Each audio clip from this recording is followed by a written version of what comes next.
நீராறும் கடலுடுத்த நிலமடந்தை கெழிலொழுகும் சீராறும் வதனமென திகழ் பரத கண்டமிதில் தெக்கணமும் அதில் சிறந்த திராவிடனர் திருநாடும் தக்க சிறு பிறை நுதலும் தரித்தனரும் திரகமுமே அத்திலக வாசனை போல் அனைத்துலகும் இன்பமுற எத்திசையும் புகழ் மணக்க இருந்த பெரும் தமிழனங்கே தமிழனங்கே உன் சீரிழமை திறம் வியந்து செயல் மறந்து வாழ்த்துதுமே வாழ்த்துதுமே வாழ்த்துதுமே. அனைவருக்கும் காலை வணக்கம். ஒரு 6 மாதத்துக்கு முன்னாடி இந்த அருமையான ஒரு நிகழ்ச்சிக்கு ஏற்பாடு பண்ணலான்னு சொல்லி பேசினோம். அப்போ காவியா சண்முகசுந்தரம் அவர்கள் நம்ம குலசாமி அப்படிங்கிற தலைப்பில் இந்த நிகழ்ச்சியை நடத்தணும்னு சொல்லி முடிவு பண்ணாங்க. எங்களுக்கு ரொம்ப சந்தோஷமாக இருந்தது. அதனால் அவங்களுக்கு இப்போ 75வது பிறந்த நாள். அதை மனசில் வச்சு இந்த விழாவை ஏற்பாடு பண்ணோம். 75 கட்டரை கொண்டு வரணும்னு சொல்லி முயற்சித்தோம். இந்த நம்ம குலசாமியில் 75 கட்டரை கொண்டு வரணும்னு. அது 80 கட்டரை வந்தது 200 கட்டரைக்கு மேலே வந்தது. அதில் 80 கட்டரை எடுத்து நம்ம குலசாமின்னு சொல்லி ஒரு புத்தகத்தை வடிவமைச்சோம். இப்போ இந்த விழாவில் இன்றைக்கி நம்ம குலசாமி கருத்தங்க விழாவில் நம்ம தேர்வு கட்டுப்பாட்டு அலுவலர் பாலசுப்ரமணியம் அவர்கள் வந்திருக்காங்க. இவங்க தமிழ் துறையில் பட்டம் பெற்றவங்க. தஞ்சாவூர் பல்கலைக்கழகத்தில் பேராசிரியராக இருக்காங்க. அப்புறம் இவங்க தமிழ் அகராதி துறையில் வேலை பார்க்குறாங்க. இலக்கணம் மற்றும் இலக்கியம் சார்ந்த படைப்புகள் நிறைய பண்ணியிருக்காங்க. அதனால் இளம் விஞ்ஞானி விருது குடியரசுத் தலைவர்கிட்ட வாங்கியிருக்காங்க. இப்போ நம்ம பல்கலைக்கழகத்தில் தேர்வாணையராக பணியாற்றிட்டு வராங்க. அவங்கள மனதார வரவேற்கிறேன். என்ன அப்புறம் இங்கே நம்ம கூட நிறைய பெரிய பெரிய ஆட்கள்லாம் இருக்காங்க இன்றைக்கி. என்ன அதில் முக்கியமானவர் நம்ம ஹரிஹரன் சார். என்ன ஹரிஹரன் சார் இவங்க பசும்பொன் தேவர் கல்லூரியில் தமிழ் துறை பேராசிரியராக துறை தலைவராக இருக்கார். நிறைய கவிதைகள்லாம் எழுதுவார். ஏன்னா கவிதையும் அது கவிதையோடு சேர்த்து அவர் போடுற படமும் எனக்கு ரொம்ப பிடிக்கும். என்ன ஸோ நல்ல ஒரு படைப்பாளி. அப்புறம் நம்மோட இருக்கிறது சிற்பி பாமா இருக்காங்க. சிற்பி பாமா நான் ஒவ்வொரு மேடையிலையும் அவரை சொல்லிட்டு வரேன். படித்தது என்னவோ 3ஆம் கிளாஸ் தான். ஆனால் கல்லூரி பல்கலைக்கழக பேராசிரியருக்கு நிகரான ஒரு ஆளுமை. அவ்வளோ எழுதுகிறாரு, அவ்வளோ படைப்புகள் பண்ணுறாரு. என்ன அப்புறம் பேராசிரியர் மகாலட்சுமி இங்கே இருக்காங்க. என்ன சரி பெறுவார் தமிழ் ஆசிரியை. என்ன மகாலட்சுமி இருக்காங்க. அரசு மேல்நிலைப்பள்ளியில் ஒர்க் பண்ணிகிட்ருக்காங்க. ஆமாம் இருக்காங்க. என்ன அடுத்தது இங்கே எல்கேஎஸ் முகமது மீரான் இருக்காங்க. என்ன இவங்க செயலாளர் தாளாளர் முஸ்லீம் கல்வி சங்கம் மேலப்பாளையம். என்ன கல்வி பணி செஞ்சிட்ருக்க ஒரு பெருந்தகை நம்மளோட இருக்காங்க. ஏன்னா அப்புறம் பேராசிரியர் நான் கமலா அங்கே இருக்காங்க. இன்றைக்கி இவங்க நிறைய படிப்புகள் பண்ணியிருக்காங்க. இசைக்கு விருது இன்றைக்கி வாங்க போகிறாங்க. என்ன இருக்காங்க முத்தாலங்குறிச்சி காமராசு. அதாவது நான் நிறைய வாட்டி சொல்கிறது என்னென்னா, படிப்பு அவசியம். படிப்புக்கு எதிர்ப்பாக பேச முடியாது யாரும். என்ன ஆனால் படிப்பு என்ன சொல்கிறது, அதை எட்ட முடியாத ஆட்களும், என்ன கல்வியோட உயர எட்ட முடியாத ஆட்களும் அதுக்கு இணையாக வளர்ந்துடுறாங்க. சொந்த முயற்சியில் வளர்ந்துடுறாங்க. அப்படி உள்ள ஒரு பெருந்தகை தான் முத்தாலங்குறிச்சி காமராஜ் ஐயா. அவரும் மாணவர்களை தூண்டி விடுறதுக்கு, மாணவர்களை வேகத்தை கூட்டுறதுக்கு இவங்க 2 பேரையும் சிற்பி பாமா அப்புறம் முத்தாலங்குறிச்சி அவர்களை நிறைய மீட்டிங்கில் நான் எடுத்து சொல்கிறது உண்டு என்ன. ஸோ அந்த மாதிரி நல்ல திறமையான ஒரு ஆளுமையோடு நம்ம கூட இன்றைக்கி இருக்காங்க. அவங்களையும் வரவேற்கிறேன். அப்புறம் எங்கள் துறை சார்ந்த பேராசிரியர்கள் என்ன, பேராசிரியர் உதவி பேராசிரியர் முருகன், மதிவாணன், அப்புறம் சந்தியா, நம்ம 3 பேர் இருக்காங்க. அவங்களையும் வரவேற்கிறேன். அப்புறம் இந்த நிறைவு விழாவில் டாக்டர் அண்ணாதுரை வராரு. அவர் வந்து ஒரு நல்ல சயின்டிஸ்ட்டு. உலகத்தில் இருக்கிற 2% சயின்டிஸ்டில் டாப் சயின்டிஸ்டில் அவரும் ஒரு ஆள். ஏன்னா அவர் வந்து இதில் நம்ம டிஸ்டன்ஸ் எஜுகேஷன் டைரக்டராக இருக்கார். ஏன்னா இன்றைக்கி வந்து என்ன ஆச்சுன்னு தெரியல, முக்கியமான ஆட்கள், நிர்வாகிகள், வைஸ் சான்சலர், அப்புறம் ரெஜிஸ்ட்ரார் எல்லாம் பணி நிமித்தம் காரணமாக அங்கங்கே வெளியில் போயிட்டாங்க. ஸோ அதை வந்து டாக்டர் அண்ணாதுரை அவர் டிஸ்டன்ஸ் எஜுகேஷன் டைரக்டரை அங்கே அனுப்புகிறாங்க. அவங்க வந்து நம்மளுக்கு அந்த நிறைவு விழா நடத்தி தருவாங்க. அவங்களையும் வரவேற்கிறேன். அப்புறம் வந்து நம்ம திருமதி சண்முகசுந்தரம், காவ்யா சண்முகசுந்தரம் அவர்கள் நம்ம கூட இருக்காங்க. ஏன்னா அதாவது என்னோட அனுபவம் என்னென்னா, ஏதாவது எழுதணுங்கிற மூடில் வீட்டில் நான் இந்த செல்ஃபோனை வச்சு தான் எழுதுறது வழக்கம். அது என்ன வீட்டிலேருந்து திட்டுவாங்க, இந்த ஆளுக்கு எப்போ பார்த்தாலும் செல்ஃபோன் தான் என்ன அப்படின்னு சொல்லி ஒரு எதிர்மறையான ஒரு தாக்குதல் வரும் வீட்டுக்குள்ளே. என்ன இந்த மாதிரி சூழ்நிலையில் 1500 புக்கு ஐயா வெளியிட்டிருக்காரு. என்ன காவ்யா சண்முகசுந்தரம் அவர் 1500 புக்கு வெளியிட்டிருக்காரு. அதுக்கு பின்னாடி வந்து திருமதி காவ்யா சண்முகசுந்தரம் இருக்காங்க. அதை மறந்துடக்கூடாது.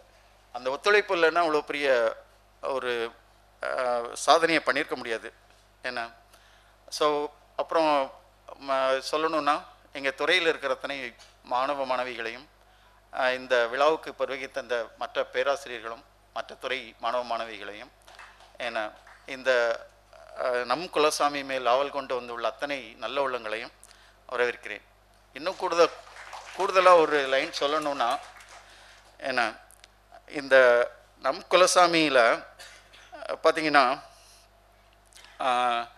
இவர் காவ்யா சண்முகசுந்தரம் இருக்கார்ல, அவங்க அப்பா பேர் சுடலிமுத்து. என்ன அதுவே குலசாமி தான். ஏன்னா அம்மா பேர் என்னன்னு இப்போ கேட்டேன், இசக்கியம்மான்றாங்க, அதுவும் குலசாமி தான். ஏன்னா அப்போ இதில் நிறைய விஷயங்கள் உள்ளே இருக்குது. என்ன குலசாமிகள் அப்படின்னு பார்த்தா, நான் எங்கள் அம்மா பிறந்த ஊருக்கு போயிருந்தேன். அங்கே உள்ள விஷயங்கள்லாம் பார்த்தாச்சுன்னா, யாரை கும்பிட்றோன்னா முன்னோர்களை கும்பிட்றோன்னு அண்டர்ஸ்டாண்ட் பண்ண முடிஞ்சுது. வேறு யாரையும் கும்பிடல, முன்னோர்களை கும்பிட்றோம் அப்படின்னு சொல்லி. இன்றைக்கி நான் மேடையில் ஏறி நிற்கிறேன்னா அதுக்கு பின்னாடி என்னோட பெற்றோர்கள் இருக்காங்க. அவங்க நல்வாழ்வுக்கு தாத்தா பாட்டி இருக்காங்க. இந்த மாதிரி ஒரு பாரம்பரியம் இருக்குது. அந்த பாரம்பரியத்தை திரும்பி கும்பிட்ற மாதிரி தான் இந்த குலசாமி அமைப்பு இருக்குது. இதை ஒவ்வொருத்தருக்கும் அந்த பாரம்பரியம் இருக்குது. இங்கே இருக்கிற ஒவ்வொருத்தருக்கும் அந்த பாரம்பரியம் இருக்குது. அதை கொஞ்சம் நினச்சி பார்க்குறதுக்கு, அதை ஒரு நன்றி சொல்கிறதுக்கு இந்த விழா அமையும்னு சொல்லி அனைவரையும் வரவேற்று அமைகிறேன். நன்றி, வணக்கம்.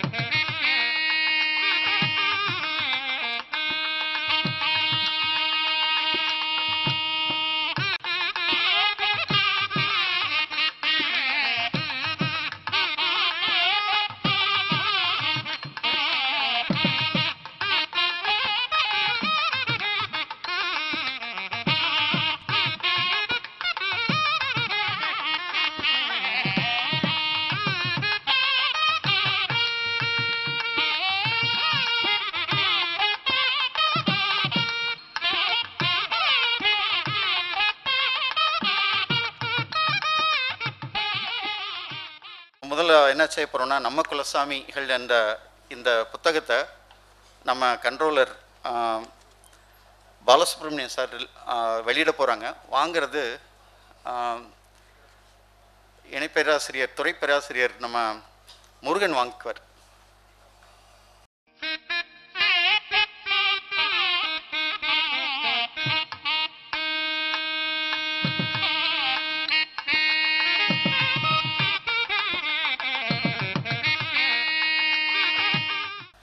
புக்கு முனைவர் கமலா அவர்கள் எழுதினது தொல்காப்பியம் ஒரு கலை அறிவியல் களஞ்சியம். இந்த புக்கை நம்ம கண்ட்ரோலர் பாலசுப்ரமணியன் சார் ரிலீஸ் பண்ண போகிறாங்க. வாங்கிக்கிறது பெறுபவர் கி மகாலட்சுமி, தமிழாசிரியை.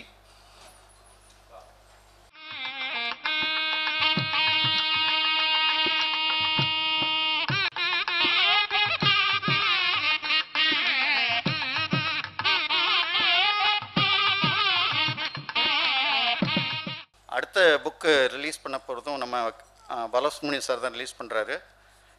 இது புக்கு பேர் வந்து காவியா வெளியிடுற காவேரி. இது ஒரு நாவல். எழுதினதும் ஐயா இவர் தான், காவியா சண்முக சுந்தரம் அவர் தான் எழுதினது. புனைப்பெயர் வந்து சுந்தரபாண்டியன் அப்படிங்கிற புனைப்பெயரில் இந்த புக்கை எழுதியிருக்காங்க. இதை வந்து நம்ம பாலசுப்ரமணியன் சார் ரிலீஸ் பண்ணுவாங்க. வாங்கிக்கிறது ஹரிஹரன் சார் வாங்குவாங்க.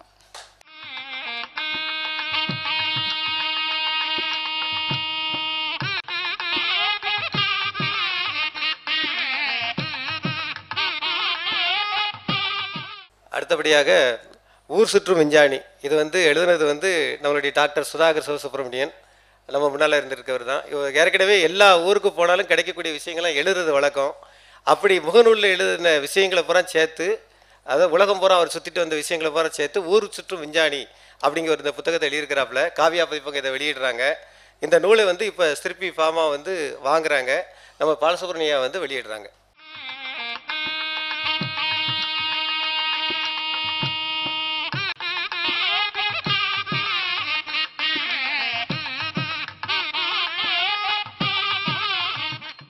அடுத்த புக்கு வந்து காவியா வெளியீடு இடைத்தாமிரபரணி அப்படின்ற புக்கு.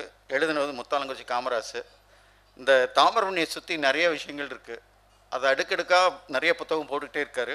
அதில் ஒரு வரிசை இடைத்தாமிரபரணி.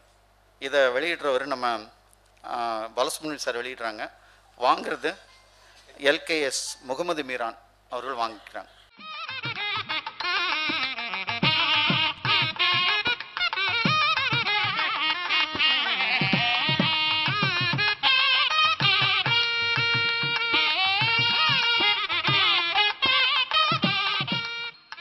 கருத்தரங்கோட நோக்க உரை, ஏன் இதோட இன்ஃபர்மேஷன் ஒரு இன்ட்ரடக்ஷன் பண்ணுறது வந்து காவியா சண்முக சுந்தரம் அவர்கள் உங்களுக்கு எடுத்து சொல்லுவாங்க. அனைவருக்கும் என்னுடைய வணக்கத்தையும் இந்த வாய்ப்புக்காக நன்றியையும் தெரிவித்துக் கொள்கிறேன். தலைமை தாங்க துணைவேந்தர் வருவதாக இருந்தது. வர இயலாத காரணத்தால் சாமியே வந்திருக்கிறது. அதுவும் சுப்பிரமணிய சாமி. சுப்பிரமணிய சாமி முருகசாமி தான், கந்தசாமி. முருகன் தான் நம்முடைய குலசாமி. நம்முடைய குலசாமின்னா குறவர் குலசாமி. குறிஞ்சி நில தொல் தெய்வம். தொல்லுனா ரொம்ப தொல், அதுவும் தொல்லை இல்லாத தொல். அது காலம் ஒரு 5000 வருஷம்னு சொல்கிறாங்க. நம்ம தொல்காப்பியத்துக்கெல்லாம் முன்னால் முருக வழிபாடு தோன்றியது. வேல் தான் கும்பிட்டாங்க. வேல் சும்மா நிற்கிறேன்னு சொல்லி ஒரு அழகான உருவத்தை அருகிலே படைத்தார்கள். அது முருகனாயிற்று. முருகு என்றால் அழகு. அழகென்ற சொல்லுக்கு முருகாதான். பிறகு தனியாக நிற்கிறாரே அப்படின்னு வருத்தப்பட்டு வள்ளியை ஜோடி சேர்த்தார்கள். போய் வர மயிலை கொண்டு வந்தார்கள். இப்படி மனிதன் 2 வகையான சாமிகளை வணங்குகிறான். ஒன்று, தன் சாயலில் கடவுள்களை தெய்வங்களை படைக்கிறான். தனக்கு பொண்டாட்டி இருக்கா, அப்போ சாமிக்கும் பொண்டாட்டி வேணும். நாம் சாப்பிட்றோமா, சாமிக்கும் படையல் போடு. நாம் குடிக்கிறோமா, சாமிக்கும் ஒரு பாட்டல் வை. ஸோ பாட்டல், படையல், பலி எல்லாமே நம் சாயல். நம்ம ஊரை சுற்றி வர்றோமா, சாமியை சுற்றி வரட்டும் ஊர்வலம். இப்படி கடவுளை நாம் கொஞ்சம் கொஞ்சமாக உருவாக்கி, பைபிளில் ஒரு வரி வரும், இறைவன் கடவுள் தன் சாயலில் மனிதனை படைத்தான் அப்படின்னு.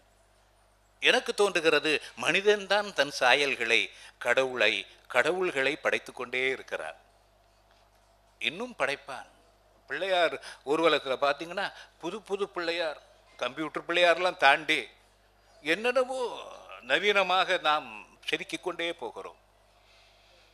ஆக இந்த குலசாமிகள் கருத்தரங்கிற்கு வந்திருக்கிற பக்த கோடிகளை எல்லாம், பரவசத்தோடு வந்திருக்கிற பக்த கோடிகள் எல்லாம், ஒருத்தர் சொன்னார், நீங்கள் குலசாமி கருத்தரங்கு ஆரம்பித்தது தான் ஆரம்பிச்சிங்க, மழை கொட்டுன்னு கொட்டுது என்றார்கள்.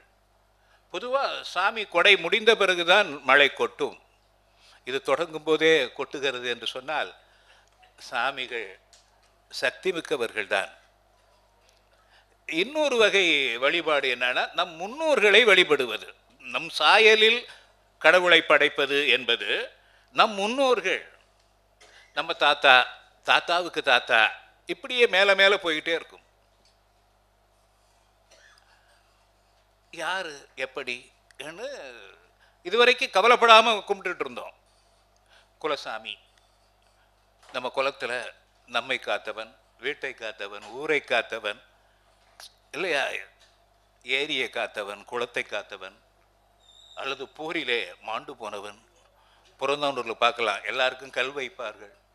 இன்னைக்கு செத்து போனவங்களுக்கும் கல் வைக்கிறோம், கல் எடுப்பு அப்படின்னு 2வது 3வது நாட்கள் வைக்கிறார்கள். கல் எடுப்பு, முன்னால் கல்லை பெருசாக எடுத்தார்கள், அதுதான் நடுகல். ஹீரோ ஸ்டோன், ஹீரோக்களுக்கு தான் ஸ்டோன். ஹீரோ இல்லைன்னு சொன்னால் ஸ்டோனை தூக்கி வீசிடுவோம் மேலே. ஆக சுருக்கமாக சொல்லிவிட்டேன். தொல்லியல் என்பது தொல்லியலின் பல கூறுகளிலே ஒரு கூறு நம்முடைய தொல் மரபினரை, நம்ம முன்னோர்களை. வள்ளுவன் அழகா சொன்னார் இல்லையா, வையத்துள் வாழ்வாங்கு வாழ்பவன் வானுரையும் தெய்வத்துள் வைக்கப்படுங்கிறோம். இங்க மண்ணில் நல்லா இருந்தா அவரை நம்ம விண்ணிலே கொண்டு போய் வைக்கிறோம். நான் இந்த ஆய்வு ஆரம்பித்து 50 வருஷம் ஆகிறது, 52 ஆயிட்டு. ஆனால் 75 தான் என்னுடைய முதல் புத்தகம் 25 வயசில் நான் வெளியிட்டேன். நாட்டுப்புறவியல் ஒரு அறிமுகம் அப்படின்னு, சென்னை பல்கலைக்கழகத்தில் நான் ஆராய்ச்சி மாணவனாக இருந்தபோது. இன்னைக்கு 50 வருஷம் ஆக போகுது. அந்த நாட்டுப்புறவியலின் படி நம்ம யோசித்து பார்த்தோம்னா,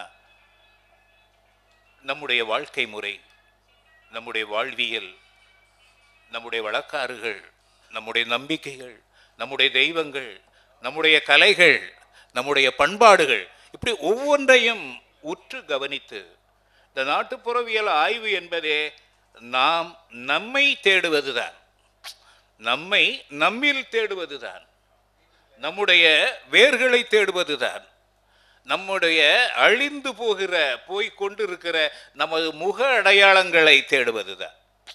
தேடல் தான் சர்ச். மீண்டும் மீண்டும் தேடினால்தான் ரிசர்ச். ரிசர்ச் மாணவர்கள் புரிந்து கொள்ள வேண்டும். ஒரு தடவை போயிட்டு வந்துட்டு முடிஞ்சிடான்னு இருக்கக்கூடாது. சர்ச், தேடல் என்பது உள்ளவரை வாழ்வில் சுகம் இருக்கும் என்று வைரமுத்து சொல்வார். அது வாழ்வில் மட்டுமல்ல, ஆய்விலும் அதுதான் சுவையாக இருக்கும். நான் தேடினேன். 73 PhD மாணவனாக மெட்ராஸ் யூனிவர்சிட்டியில் சேர்ந்தேன். அப்போ தேடல ஆரம்பித்தது இன்று வரை எனக்கு அழுக்கவில்லை. நான் ஆய்வை கெட்டியாக பிடித்து கொண்டேன். சாமிகள் என்னை பிடித்து கொண்டார்கள்.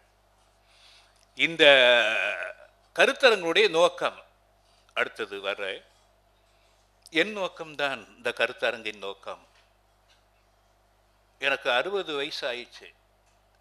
அப்போ என் நண்பர் வைரமுத்துவிடம் சொன்னேன், இப்படி எனக்கு 60 வயசு ஆகுதுன்னு. அவர் உடனே ஒரு விழா எடுக்கலாம், சென்னையில் பிரம்மாண்டமாக ஒரு விழா ஏற்பாடு பண்ணுறேன், நீங்கள் தங்கம் தென்னரசை போய் பாருங்க அப்படின்னாரு. நான் சொன்னேன், நான் போனால் அவர் என்கிட்ட பேசுவாரோ இல்லையோ, நீங்கள் இன்னார் வர்றாருன்னு சொல்லுங்கள், நான் போகிறேன் சொன்னார். போனேன், வீட்டுக்கு போனேன், வீட்டில் அவர் இல்லை. கேட்டேன். அவர்கள் சொன்னார்கள், கலைஞர் அழைத்திருக்கிறார், அவருக்கு போயிருக்கிறார்னு. நான் கவிஞரிடம் கேட்டேன், என்ன செய்யலாம்னு. விடாதீங்க, பின்னாலே போங்க, அங்கே தலைமைச் செயலகத்துக்கு போங்கன்னு. போனேன், காத்திருந்தேன். காத்திருந்து கண்கள் பூத்து போயிற்று. மத்தியானம் 1 மணி வரைக்கும் அவர் அறைக்கு வரவில்லை.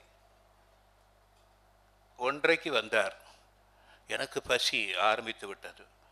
வந்தால் பேசலாம் என்று இருந்தேன். அவர் வரும்போது 100 பேர் அவரோடே வந்தார்கள். எனக்கு நுழையக்கூட இடமில்லை.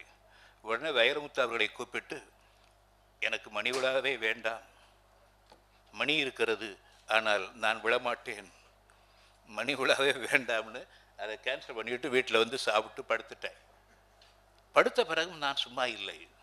என்னுடைய தெய்வங்கள் என்னை சுற்றி கூத்தாடுகின்றன, ஆதாளி போடுகின்றன, நீ என்ன செய்ய போகிறாய் எங்களுக்காக என்று. நான் ஒவ்வொரு மாதமும் ஒரு கருத்தரங்கு நடத்தினேன். கன்னியாகுமரியில், நாகர்கோவிலில், இந்து கல்லூரியில் ஆரம்பித்து சென்னை வரை 10 மாதங்களும் 10 கருத்தரங்கு நடத்தினேன். என்னுடைய மணி விழா தெய்வங்களின் ஆசியால் இனிது முடிந்தது. இப்பமும் அதே வைரமுத்து சொன்னார், பவள விழாவை நடத்தி விடலாம் என்று. நான் சொன்னேன், வேண்டாம், ஏற்கனவே பட்ட அனுபவம் போதும். எனக்கு ராஜாக்களும் மந்திரிகளும் வருவதை விட என் சாமிகள் வரட்டும், அவர்கள் துணை இருந்தால் போதும் என்று நான் முதலாக இங்கே ஆரம்பித்திருக்கிறேன். நம்ம குலசாமிகள். இந்த ஆண்டில் தொடங்கி அடுத்த ஆண்டு வரை என்னுடைய பவள விழா ஆண்டு. 75 வருஷம் எப்படியோ தத்தக்கா புத்தக்கான்னு என் காலத்தை கழித்து விட்டேன். கொஞ்சம் திரும்பி பார்க்கிறேன். நான் 9th ஸ்டாண்டர்டில் ஃபெயில் ஆகி, ஏன்னா ஒழுங்காக போகாமல், ரொம்ப சேட்டக்கார பையன்தான். காக்கரையில் கேட்டால் தெரியும், சுந்தரம் பெரிய தந்திரம் அப்படிம்பார்கள். ஸ்கூலுக்கே போக மாட்டேன். ஃபெயிலான பிறகு எங்கள் அப்பா அடிப்பார்னு சொல்லி நான் அப்பாட்டிருந்து தப்பி மெட்ராஸுக்கு போக வேண்டும் என்று யோசித்து பாருங்கள். 14 வயசு. மெட்ராஸுக்கு போகணும்னு அங்கே போகிற ஒரு நண்பனோடு சேர்ந்து திருநெல்வேலிக்கு வந்து டிக்கெட் வாங்கி ட்ரெயினில் ஏற போகிற நேரத்தில் எங்கள் சித்தப்பா என்னை அப்படியே கவி தூக்கி கொண்டு போய்விட்டார். பின்னாலிருந்து பிடிச்சார் சாட்டை. சம்பாதிக்க போகிறீங்களா, முதல்ல படிடான்னு சொல்லி கொண்டு வந்து என்னை போர்டிங்கில் சேர்த்தார். வடக்கன்குளத்தில் கண்காடியா ஸ்கூலில் போர்டிங்கில் நான் 65 நினைக்கிறேன் போர்டிங்கில் சேர்க்கப்பட்டேன். போர்டிங் லைஃப் என்னை மாற்றிட்டு, பிறகு அங்கேருந்து சேவியர்ஸ் காலேஜுக்கு வந்தேன், அது என்னை கொஞ்சம் மாற்றிட்டு, அங்கேருந்து பச்சைப்பாஸ் காலேஜுக்கு போனேன், அது என்னை முழுக்க மாற்றிட்டு. நண்பர்களே, பச்சைப்பாஸ் காலேஜில் தமிழ் இலக்கியத்தில் முதுகலையில் யூனிவர்சிட்டி ஃபஸ்ட் ரேங்க் வாங்கினேன். நான் பாஸ் பண்ணும்போதெல்லாம் எங்கள் ஊர் சுடலை மாடன் கோயிலில் தேங்காய் விடலை போடுவேன். 6, 7, 8, 9வது கிளாஸ் படிக்கும்போது போடலை, ஏன்னா ஃபெயில். சுடலை மேலே எனக்கு ரொம்ப கோபம், கடும் கோபம். உடனே தான் அங்கேருந்து என்ன பண்ணிட்டேன், போடலை. பாஸ் பண்ண பிறகு திருப்பி போட்டேன். அது தொடர்ந்து கொண்டே இருக்கிறது. என் மகள் காவியா MBBS சீட்டு கிடைச்ச உடனே கூட அதே சுடலை மாடனுக்கு நான் விடலை போட்டேன். என் பேத்தி பிறந்தது, பேத்திக்கு என்ஜினியரிங் சீட்டு கிடைத்த உடனே கூட நான் போய் சுடலை மாடனை வணங்கினேன். இதுதான் குலதெய்வம். நம்மை தொடர்ந்து வருகிறது, நம்மை விடாது கருப்பும்பாங்க, விடாது கருப்புங்க. சுடலையும் அப்படித்தான், இசைக்கும் அப்படித்தான். இவர்களெல்லாம் நாம் ஒரு ஸ்டேஜை படி நிலைகள் மாறிக்கொண்டே இருக்கிறது. காட்டாண்டியாக இருந்த நாம் கற்று தேர்ந்து தெளிந்து அப்படியே ரிஃபைன்ட் ஆயிட்டோம். அழுக்கை கடந்து ரொம்ப சுத்தமாக்கி விட்டோம். இது அழுக்கு நல்லதா சுத்தம் நல்லதா என்றெல்லாம் கேள்வி இருக்கிறது. அழுக்கு நல்லது என்பதுதான் நம்முடைய ஆய்வு. இல்லை ஒழுக்கம் நல்லது என்பதுதான் இன்னொரு ஆய்வு. நண்பர்களே, யோசித்து பாருங்கள். நமது முன்னோர்களை மறக்காமல் இருக்க வேண்டும், அவர்களை வழிபட வேண்டும், அந்த வழிபாடு தொடர வேண்டும் என்பதனுடைய நோக்கம்தான் இந்த கருத்தரங்கின் சிறப்பு. இன்னொன்றை சொல்லி முடிக்கிறேன். நான் நம்ம வட்டாரத்திலேயே சொல்லலாம், பிஹெச்டி சின்ன வயசில், அப்போ எனக்கு 26 வயசு, நான் டாக்டர் பட்டம் வாங்கும்போது 76 முடிச்சுட்டேன், பண்ணிட்டேன். 77 கிடைச்சது. நான் வேலைக்கு போன பிறகு பெங்களூரில் இங்கெல்லாம் வேலை கிடைக்காம பெங்களூர் போன போது எங்கள் அப்பாவிடம் கேட்டேன். எங்கள் வீட்டில் 8 பிள்ளைகள், விவசாய குடும்பம், எங்கள் அப்பா பாடுபடுகிறவர். எனக்கு 4 தம்பிகள். என்னுடைய சின்ன தம்பி இப்போது தான் வந்திருக்கிறார், முருகேசன். கொஞ்சம்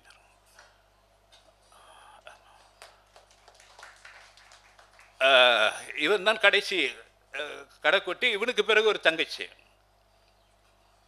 அவனும் டாக்டர் பட்டம் வாங்கியிருக்கிறார். அதுவும் மீன் ஆய்வுத்துறையில் அந்தமானில் பணிபுரிந்து கொண்டிருக்கிறார். ஆக ஒரு விவசாயி தன்னுடைய குடும்பத்தை எப்படி உயர்த்தி இருக்கிறார் என்று பாருங்கள். அவர் பாடுபட்டது. நான் அப்பாவிடம் கேட்டேன், நான் எனக்கு பெங்களூரில் சம்பளம் வாங்கிட்டு இருக்கிறேன், இது என் செலவுக்கு தான் சரியாக இருக்கும். அப்போ எனக்கு ஒரு பையன் இருந்தான், அவன் படிப்புக்கு அதுக்கெல்லாம் சரியாக இருக்கும், படிக்க வச்சிங்களே, உங்களுக்கு என்ன இதனால் என்ன லாபம் என்று கேட்டேன். அதுக்கு அப்பா சொன்னார், நானும் படிக்கணும்னு ஆசைப்பட்டப்பா, முடியல. இலங்கைக்கு போனேன். சிலோனில் தான் எனக்கு தெரிஞ்சது படிப்பினுடைய அருமை. நான் படிக்கணும்னு ஆசைப்பட்டு இன்னும் படிக்க முடியாதுன்னு தான் உன்னையே படிக்க வச்சேன். நீ டாக்டர் சண்முக சுந்தரம் என்று போடுகிறாய். டாக்டர் என்பது முதலில் எனக்குத்தான் வருகிறது.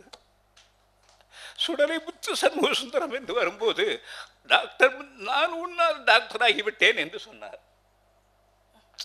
நான் உண்மையிலே அசந்து போனேன். நான் அதுவரை யோசிக்காதது, நான் தான் டாக்டர் ஆகிவிட்டேன் என்று நினைத்தேன். எங்கள் அப்பாவையும் டாக்டர் ஆகிவிட்டேன் என்று நினைக்கும் போது எனக்கு ரொம்ப அப்பா இப்படி யோசிக்கிறாரே என்ன.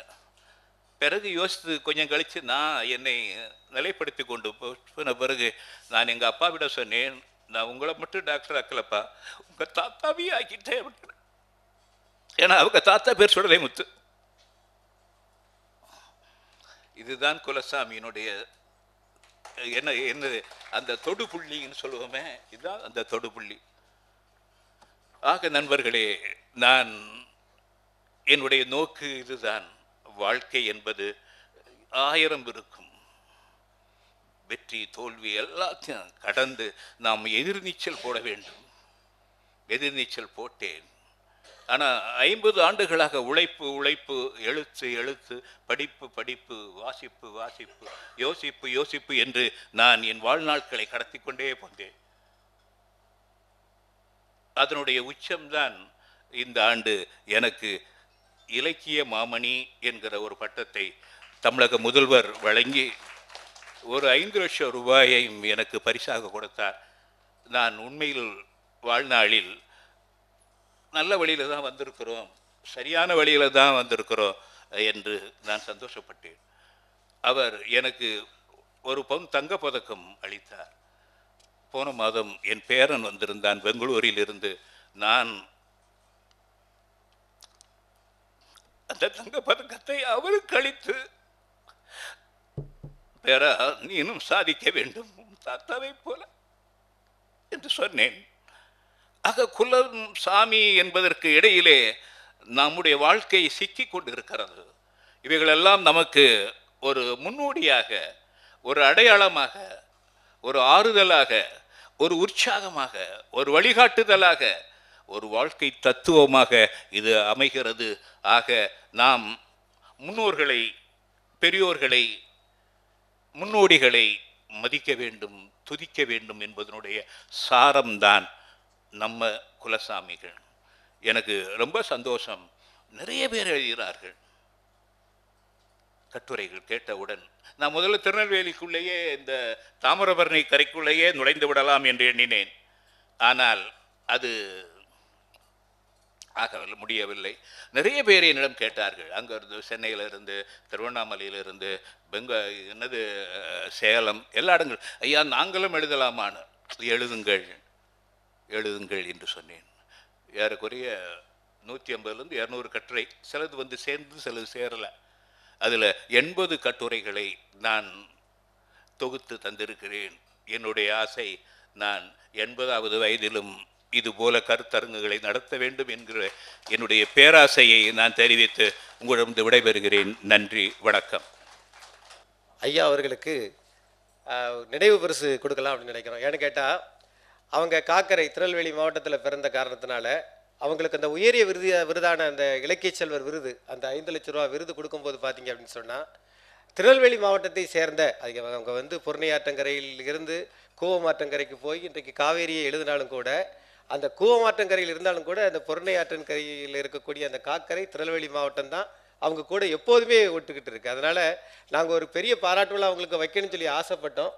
ஆனால் அதுக்கு வந்து உரிய வாய்ப்பு திடீர்னு வந்ததுனால இப்போ அவங்களுக்கே தெரியாமல் அவங்களுக்கு வந்து ஒரு நினைவு பரிசு கொடுக்கலாம் அப்படின்னு நினைக்கிறோம். எங்களுடைய ஊர் எழுத்தாளர்கள், நம்மளுடைய LKS ஐயா, அப்புறம் முத்துகிருஷ்ணன் ஐயா, அப்புறம் சிற்பி பாமா ஐயா, ஹரி ஐயா அவர்களும் மேடைக்கு வரணும்.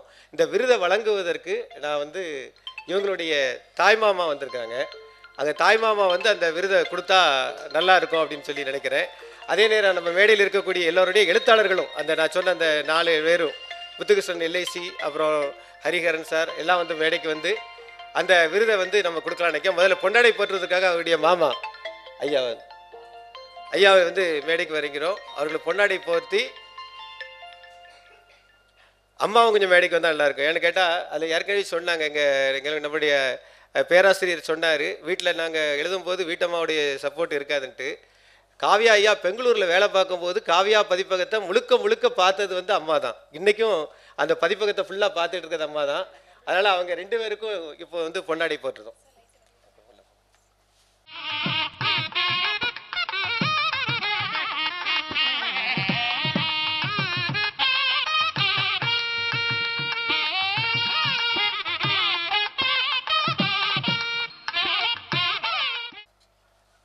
இந்த நினைவு பரிசை வந்து நம்மளுடைய கண்ட்ரோலர் அவர்கள் இப்பொழுது வழங்குவார்.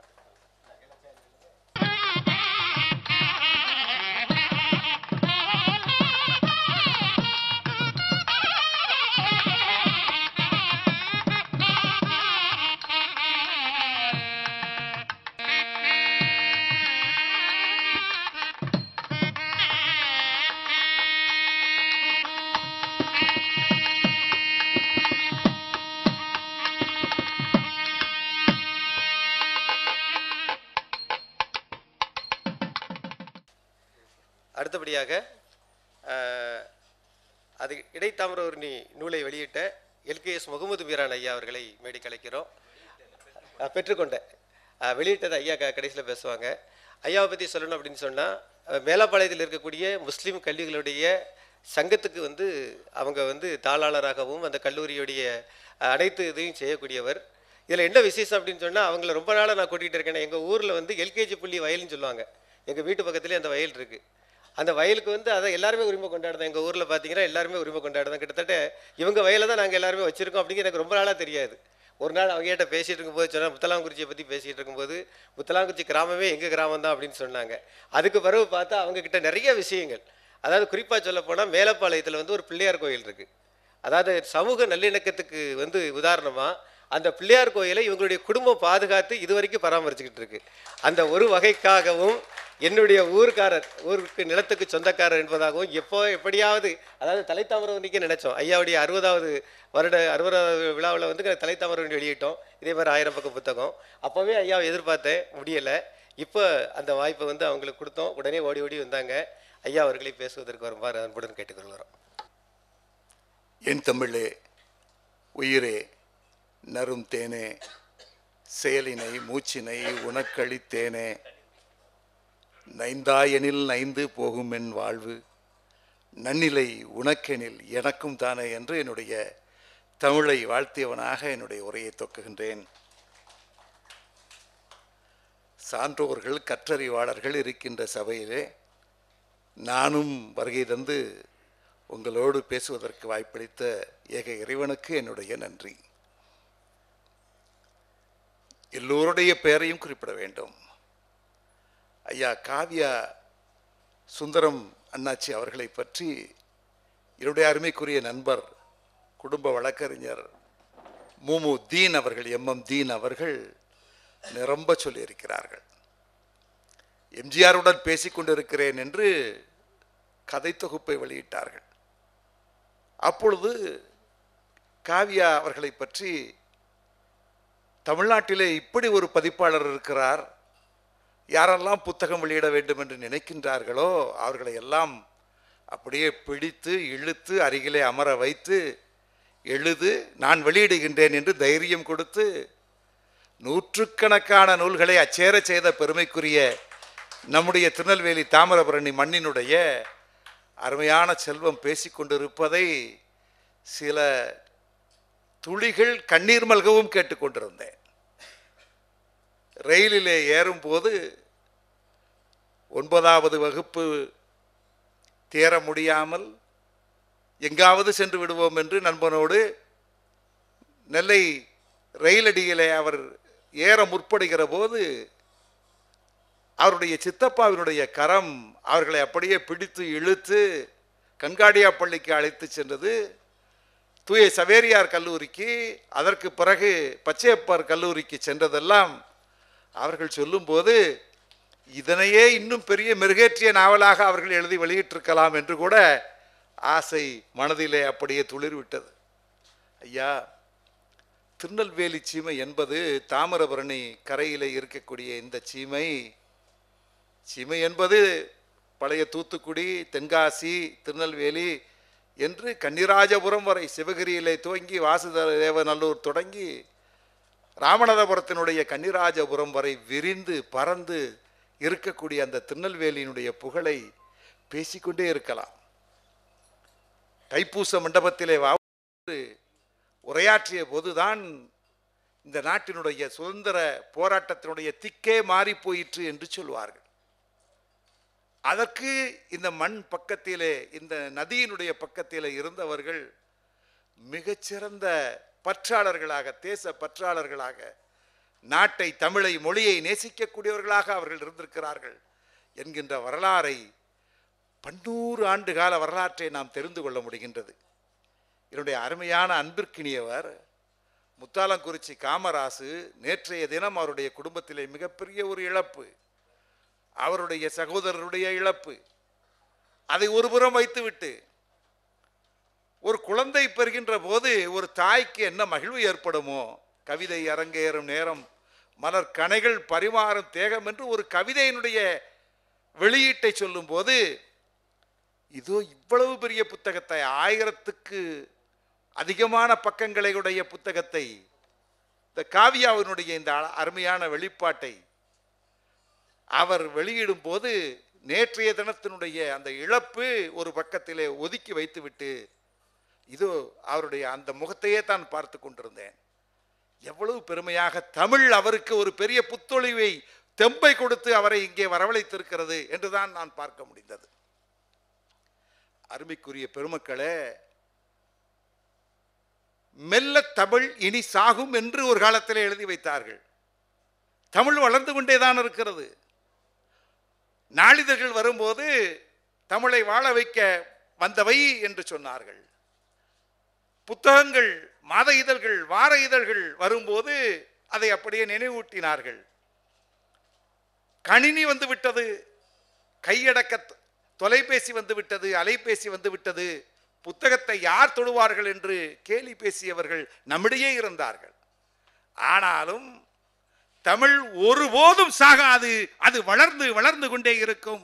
கல்வெட்டிலே இருந்த, சுவடியிலே இருந்த, எங்கோ இருந்த, சில குறிப்பிட்ட இடங்களிலே இருந்த தமிழ் இன்னும் வளர்ந்து கொண்டே இருக்கும் என்பதற்கு வெளிப்பாடுதான் அருமைக்குரிய அண்ணாச்சி காவியா அவர்களுடைய புத்தகங்களுடைய ஒவ்வொரு வெளிப்பாட்டையும் மாவட்டங்கள் தோறும், மாநிலத்தினுடைய தலைமையிலும் அங்கே நடக்கின்ற புத்தக கண்காட்சியினுடைய அந்த தொகுப்புகளையும் அந்த விற்பனை செய்திகளையும் கேள்விப்படும் போது தமிழ் வளர்ந்து கொண்டேதான் இருக்கும், நிச்சயமாக ஒருபோதும் தமிழ் மெல்ல தமிழினி சாகாது, தமிழ் அப்படியே உயர்ந்த வான் போல் வளர்ந்து கொண்டிருக்கும், கடல் போல் அலை அடித்துக் கொண்டே இருக்கும் என்றுதான் நினைக்க தோன்றுகின்றது. என்னுடைய அருமையான அண்ணன் முத்தாலங்குறிச்சி காமராசு அவர்கள் செய்யக்கூடிய வேலைக்கும் அவர்கள் இருக்கக்கூடிய வாய்ப்பிற்கும் புத்தகங்களை நினைத்து, எழுத்தை நினைத்து அவர்கள் தன்னுடைய ஒரு உலகத்தை வைத்திருக்கிறார். தாமிரபரணியை பற்றி யாரெல்லாம் எழுதுகிறார்களோ அவர்களெல்லாம் புகழ் பெறுவார்கள். தாமிரபரணிக்கு அப்படி ஒரு பெரிய செல்வாக்கு இருக்கிறது. எங்க குலசாமிகள் என்று அருமைக்குரிய அண்ணாச்சி அவர்கள் சொல்லும் போது, குலசாமிகள் இந்த மக்களை பண்படுத்தியவர்கள் என்று என்னுடைய ஆசிரியர் எனக்கு கற்றுத் தந்திருக்கிறார். குலசாமிகள் மீது நம்பிக்கைதான் ஒருவனை அப்படியே ஒரு குடும்பத்திலே இணைத்து வைத்திருக்கும் என்று கூட சொல்லி இருக்கின்றார்கள். ஒவ்வொன்றை தேங்காய் விடலையை பற்றி சொன்னார்கள். அதுபோல இந்த புத்தகத்தை வெளியிட்ட எனக்கு ஒரு பெருமையை தந்து அண்ணாச்சி அவர்கள் எங்களுடைய தெருப்பகுதியில் உள்ள பிள்ளையார் கோயிலை பற்றி குறிப்பிட்டிருக்கிறார்கள். இந்த புத்தகத்திலும் அது வெளிவந்திருக்கிறது. நாங்களெல்லாம் ஒரு காலத்திலே தேவாரம் பாடிய மூத்தவர்கள் முன்னவர்கள் மாசில் வீணையும் மாலை மதியமும் வீசு தென்றலும் வீங்கிள வேணிலும் மூசு வண்டரை பொய்கையும் போன்றது ஈசன் எந்த இணையடி நிழலே என்று பாடிய அந்த வம்சத்திலே ஒரு காலத்திலே வந்தவர்கள்.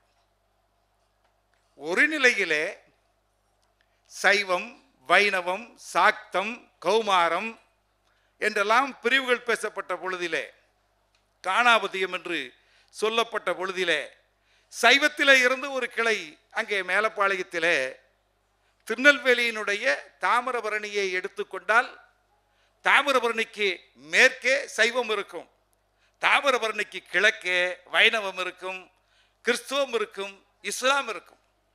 இது ஒரு ஆராய்ச்சிக்குரிய விஷயம். நெல்லையப்பர் கோயில் இருக்கக்கூடிய அந்த சிறப்பு, பாளையங்கோட்டையிலே தேவாலயங்கள் இருக்கக்கூடிய அந்த பொலிவு, தாமிரபரணிக்கு கிழக்கு கரையிலே பள்ளி வாயில்கள் மசூதிகள் இருக்கக்கூடிய அருமை, இது திருநெல்வேலி மண்ணுக்கு மட்டுமே சொந்தமான பெருமை. இங்கே வேணுவன நாதா வேண்டும் வரம் நீதா என்று சொல்லக்கூடிய திருநெல்வேலி நெல்லையப்பர் காந்திமதி அம்மன் கோயிலும் இருக்கிறது. அங்கே பெரிய நெடுஞ்சாலையிலே பாளையங்கோட்டையிலே ஊசி கோபுரத்தினுடைய பெருமையை சாற்றி கொண்டிருக்கக்கூடிய கத்தீட்ரலுக்கு வெங்கு முதலியார் என்று சொல்லப்பட்ட வெங்கு பாஷா அவர்கள் தனக்கு கிடைத்த பரிசை கொண்டு அந்த கோயிலுக்கு விளக்கு அமைத்து கொடுத்தார் என்கிற வரலாற்றை படிக்க முடிகிறது. திருநெல்வேலியை ஆண்ட ஒரு காலத்து மன்னர்களிலே சிற்றரசனாக இருந்த அனவரதன் என்று பாராட்டப்பட்ட அன்வர்தீன் கான் என்று சொல்லப்பட்டவர் இதோ முத்தாலங்குறிச்சிக்கு அருகிலே இருக்கக்கூடிய அனவரதநல்லூர் கோயிலையும் கட்டமைத்தான் என்கின்ற செய்திகளையும் தெரிய முடிகிறது.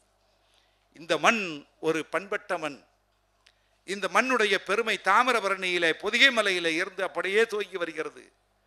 சிற்றாறு, காரையாறு, கருணாநதி என்று சொல்லப்பட்ட அந்த நதிகளெல்லாம் ஒன்று சேர்ந்து பச்சையாறு ஒரு பக்கம், மணிமுத்தாறு ஒரு பக்கம் என்று வந்தாலும் இந்த மண்ணை மக்களை இணைத்து வைக்கக்கூடிய பெருமைக்குரிய நதியாக தாமிரபரணி இருக்கிறது. இந்த இடைத்தாமிரபரணி நூலை ஐயா வெளியிட்டு அதனை பெறுகின்ற ஒரு வாய்ப்பை இந்த அடியனுக்கு தந்ததற்காக முதலிலே என்னுடைய அருமைக்குரிய சகோதரர் முத்தாலங்குறிச்சி காமராசுக்கு நன்றியை தெரிவித்துக் கொள்கிறேன். ஒரு செய்தியை மட்டும் தெரிவித்து அமைகின்றேன்.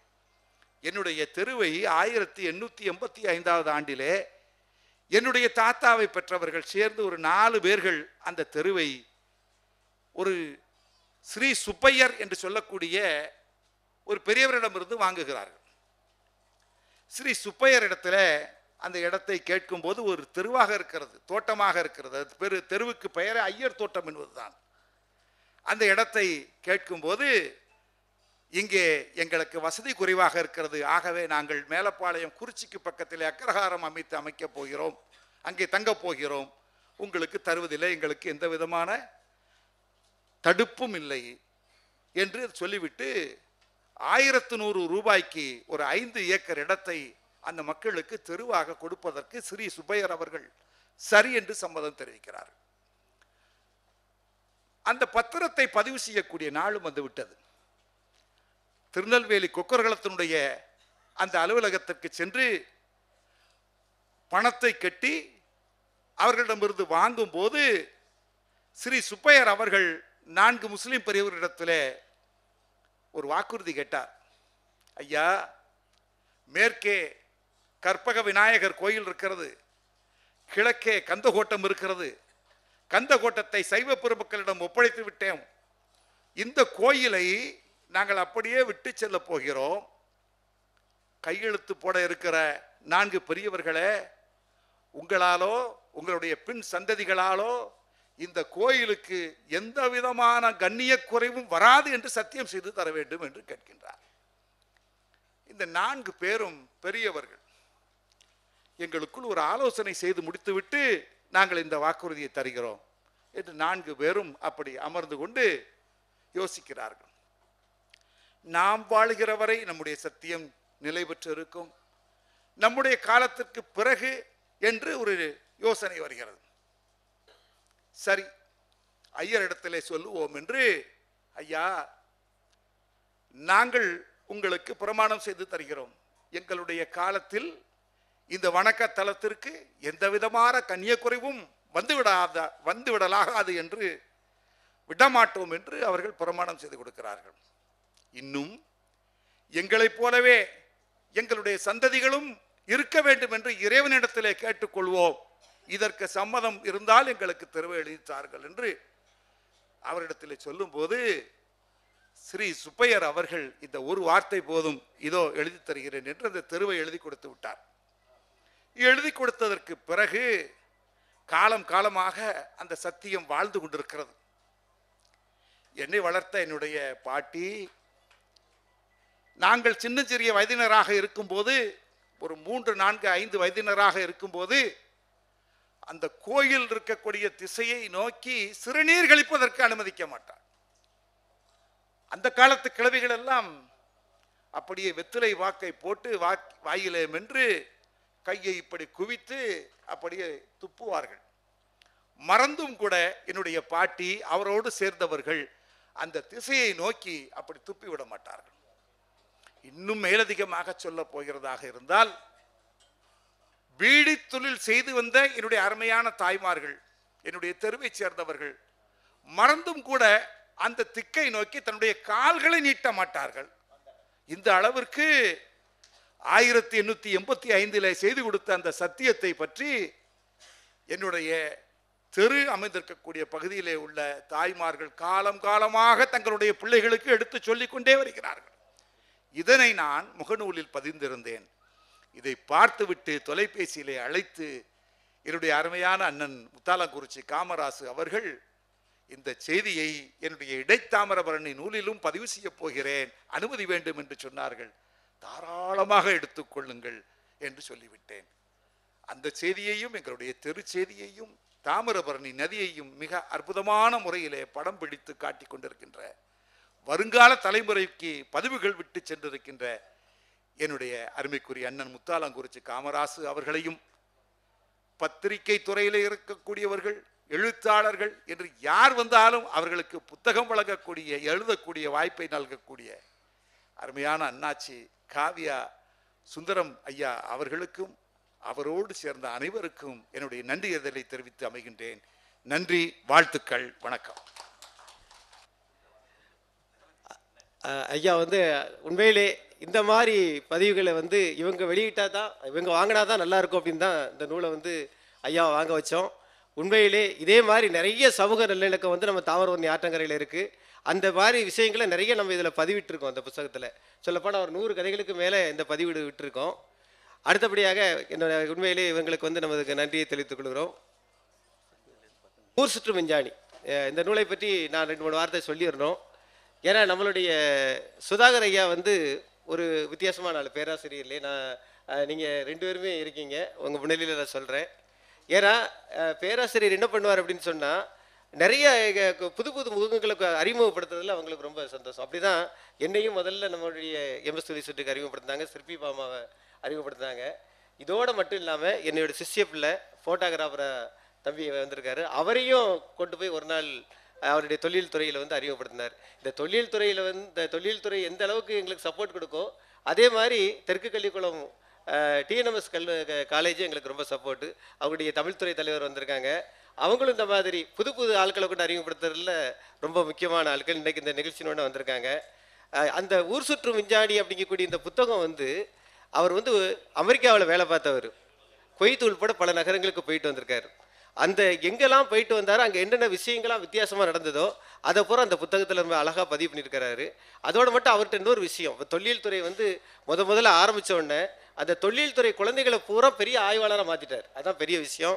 இன்றைக்கி இருக்கக்கூடிய இந்த குழந்தைகள் எல்லாமே ஆய்வாளர். அவங்க எல்லாருமே தாமிரபரணி கரையில் ஒவ்வொரு கல்வெட்டை கண்டுபிடிச்சிருக்கிறாங்க. உண்மையிலே குழந்தைகள் அவர் கைத்தட்டத்தை கொடுங்களேன் அவங்களுக்கு. இப்பொழுது அந்த ஊர் சுற்றும் விஞ்ஞானியை வெளியிட்ட நம்மளை ஐயாவுக்கு நன்றியை சொல்லிவிட்டு அதை வாங்கிய அவர் ஒரு விஞ்ஞானி தான். ஏன்னா எல்லாருக்கும் சட்டை வந்து நீங்கள் வந்து பட்டு சட்டை போடுவீங்க, இல்லாட்டி நீங்கள் வந்து காட்டன் சட்டை போடுவீங்க, இல்லாட்ட இந்த மாதிரி இப்போ இருக்கக்கூடிய நிறைய சட்டைகள்லாம் போடுவீங்க. ஆனால் மரத்தால் சட்டை போடுறது எங்கேயாவது பார்த்துருக்கீங்களா? ஆனால் இவர் திருநெல்வேலியில் மட்டும் இல்லை, தமிழ்நாட்டிலே மரத்தால் சட்டை பண்ணவர், எதையும் சட்டை செய்யாதவர் சிற்பி பாமா அவர்கள். இப்பொழுது வந்து நேரம் கருதி ஐயா கிட்ட வந்து நேரம் கருதி உங்களால் எவ்வளோ குறைக்க முடியுமோ அவ்வளோ குறைத்து பேசும்படி அன்போடு கேட்டுக்கொள்கிறோம். அனைவருக்கும் வணக்கம். எப்போ போனாலும் எனக்கு மட்டும் குறைச்சி பேசுங்கன்ட்டு என்னன்னு தெரியல. எங்கே பாருங்க நிறைய விஷயங்களை வச்சுக்கிட்டு ஏறணும் நினச்சா குறைச்சி பேசுங்க. அது எப்படி குறைச்சி பேச முடியும்? ஒருத்தரை பற்றின அவங்கள பற்றின ஆய்வு, அவங்கள பற்றின திறமை அதெல்லாம் சொன்னால் தான் முடியும். ஏதோ குறைச்சி பேசணும்னு ஆரம்பிக்கேன், நேரம் போகிறத பொறுத்து இருக்கு. ஐயா காவியா அவர்கள் உள்ளபடியே ரொம்ப போற்றுதலுக்குரியவர்கள். நிறைய சாதாரணப்பட்ட மனிதர்களை கூட ஒரு எழுத்தாளராக மாற்றி அவர்களுக்கு உள்ளபடியே பார்க்க போனால் இந்த எழுத்துத்துறையிலே பதிவுத்துறையிலே இருப்பவர்கள் ரொம்ப பொருளாதாரத்தில் சங்கடப்பட்டுட்டு தான் இருக்க முடியும். இப்போம்லாம் புத்தகம் யார் வாங்குறாங்க? புத்தகங்கள் வாங்காமல் தான் புத்தக சந்தைகள் நடத்த ஆரம்பிச்சிருக்கு அரசு. எல்லாமே இப்போ அந்த செல்லில் வர ஆரம்பிச்சிட்டு வரலாறுகள்லாம் அப்படி அந்த குரோமில் அடித்தாச்சுன்னா எல்லாமே வருது. இருந்தாலும் இந்த புத்தகங்கள் எழுதுகிறவங்களுடைய நிலைமையும் அதை வெளியிடுறவங்க நிலைமையும் உள்ளபடி கொஞ்சம் கஷ்டம்தான். இப்போ சமீபத்தில் ஐயா சுதாகர் ஐயாவினுடைய நூலில் வெளியிட்டதில் ரொம்ப பெருமைப்படுறேன். ஊர் சுற்றும் விஞ்ஞானி. உண்மையிலே அவர் ஒரு ஊர் சுற்றி தான். ஊர் சுற்றினா தான் விஞ்ஞானி ஆக முடியும். பல நூல்களை படித்தா தான் ஒரு நூலை எழுத முடியும். இன்றைக்கு இருக்கிற விஞ்ஞானிகள் அத்தனை பேரையும் எடுத்து பாருங்க, ஊர் சுற்றி இருப்பாங்க. வீட்டில் மனைவிமார்கிட்ட ஏச்சு வாங்கியிருப்பாங்க. ஏச்சு வாங்கினா தான் விஞ்ஞானி ஆக முடியும். பெர்னாட் ஷா ஒரு தடவை என்ன பண்ணாருன்னா, பெர்னாட் ஷா பெரிய சிந்தனையாளர். பண்ணிக்கிட்டே இருக்கையில் ஒரு தடவை அவரை பார்ப்பதற்காக சில பேர்கள் போயிருக்காங்க. பார்த்து பேசிக்கிட்டு இருக்கிறப்போ அந்த அவருடைய வீட்டம்மா அங்கே அண்டாவை போட்டு கட்டாப்படன்னு போட்டு உருட்டியிருக்காங்க. என்னங்க சத்தம் கேட்குது? வந்தவங்க கேட்காங்க பெர்னாட் ஷாட்ட. ஒன்றும் இல்லை, இப்போ தான் இடி இடிக்கு, இன்னும் கொஞ்ச நேரத்தில் மழை பெய்யும்னாராம். அது மாதிரி அந்த அம்மா தண்ணியை தூக்கி ஊற்றிட்டுது. அதாவது சிந்தனையாளர்கள், திறமையாளர்கள், எழுத்தாளர்கள் அவங்களுடைய சிந்தனையும் அவங்களுடைய ஆற்றலும் எதையோ நோக்கி போய்கொண்டே இருக்கும். அதில் வீட்டில் ஒத்துழைக்காங்க பார்த்தீங்களா, அவங்களுடைய அந்த பொறுமையும் அந்த அமைதியும் தான் இவங்க வளர முடியும். இப்போ என்னை பொறுத்த வரைக்கும் எங்கள் வீட்டம்மாலாம் நான் என்ன எழுதினாலும் என்ன செய்தாலும் எனக்கு ஒத்துழைப்போடு தான் இருப்பாங்க. அதனால தான் நான் நிறைய புத்தகங்கள் எழுத முடிஞ்சது. விஞ்ஞானி, ஊர் சுற்றும் விஞ்ஞானின்னா அவரும் ஊர் சுற்றுனதுனால நிறைய செய்திகளை நமக்கு அந்த முகநூலில் தெரியப்படுத்தியிருக்கிறாரு. அத்தோடு ஆய்வு பண்ணுறாரு. அந்த வகையில் அவர் மிகப்பெரிய சிறப்புக்குரியவர். ஒரு ஆல்வா எடிசன் பிறக்கலைன்னா அந்த மைக்கு நமக்கு கிடச்சிருக்காது. யோசிச்சு பாருங்கள். ஒரு ஆல்வா எடிசன் பிறக்கலைன்னா அந்த மின்சார பல்பு கிடச்சிருக்காது. ஒவ்வொரு விஞ்ஞானியும் அவங்களுடைய சாதனைகளை காட்டித்தான் இன்றைக்கு மனித நாகரிகத்தை வளர்த்திருக்கிறார்கள். ரொம்ப முக்கியம். கப்பலில் பயணம் 5 வருஷமாக பயணம் செய்ததுனால தான் சார்லஸ் டார்வின் உயிர் தோற்றங்கள் எப்படி ஏற்பட்டது என்பதை பற்றிய ஆய்வை 5 ஆண்டுகளுக்கு பின்பு அவருடைய நூலிலே குறிப்பிடுகிறார். அதனால் ஊர் சுற்றணும், சிந்திக்கணும். பணமும் பொருளும் சேர்த்து வச்சு எதுக்கு கடைசியில் செத்து போகும்போது பணம் கூட வரப்போகிறதில்ல. இவங்க என்ன கண்டுபிடிச்சி வச்சாங்களோ அன்னைக்கும் சொல்லிக்கிட்டு இருக்கு. வள்ளுவர் இறந்து எத்தனையோ 2000 ஆண்டுகள் ஆச்சு. இன்றைக்கும் அவரை சொல்கிறோம்னா அவர் எழுதி வைத்த நூல், அவர் எழுதி வைத்த கருத்து. ஆகவே அப்படிப்பட்ட ஒரு சாதனையாளர்களாக, எழுத்தாளர்களாக மாறுவதற்கு இதோ இருக்கக்கூடிய பதிப்பாளர்கள் அவருடைய நேரத்தையும் அவருடைய பொருளையும் செலவழித்து நிறைய பதிப்பாளர்களையும் எழுத்தாளர்களையும் உருவாக்கக்கூடிய ஒரு மனப்பக்குவம் வர வேண்டும் என்றால் அது ஒரு பெரிய வரவேற்புக்குரிய ஒரு செய்தி. அப்படிப்பட்ட ஒரு நிலையிலே இன்றைக்கு விஞ்ஞானிகளை பற்றிய செய்திகளை நிறைய சொல்லணும். ஏன்னா அந்த அளவுக்கு இன்றைக்கு விஞ்ஞானம் வளர்ந்துருக்கு. ஒரு மேரி கியூரி பறக்கலைன்னா இன்றைக்கி புற்றுநோய்க்கு மருந்து கிடச்சிருக்காது. நிறைய பாருங்கள்.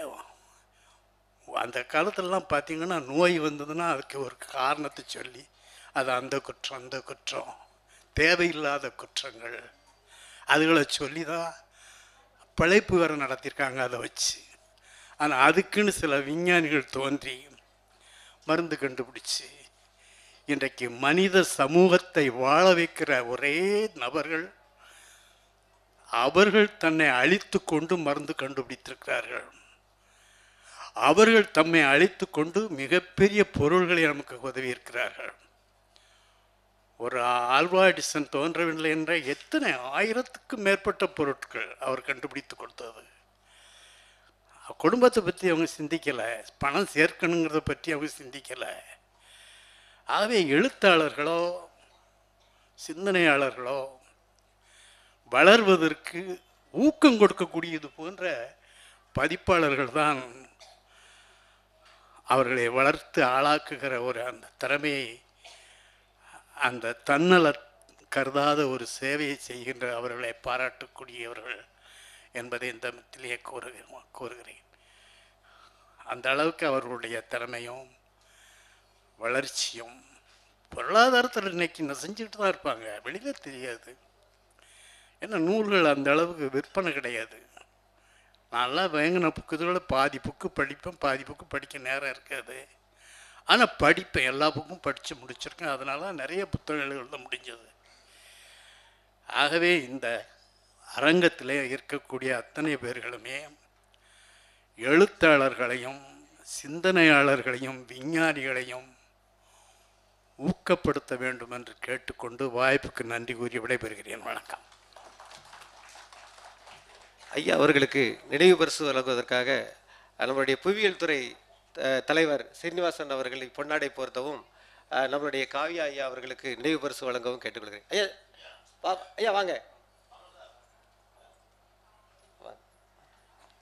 அதேபோல் எங்கள் எல்கேஎஸ் முகமது மீரான் அவர்களுக்கு நினைவு பரிசு வழங்க மறந்துவிட்டோம். அவர்களையும் வேலைக்கு வரும்படி அன்போடு கேட்டுக்கொள்கிறோம். நம்ம எல்கேஎஸ் முகமது மீரான் ஐயாவுக்கு நம்மளுடைய தேர்தல் கட்டுப்பாடு அலுவலர் அவர்கள் பொன்னாடை போர்த்த கமலா அம்மா அவர்கள் நினைவு பரிசு வழங்கும்படி கேட்டுக்கொள்கிறோம்.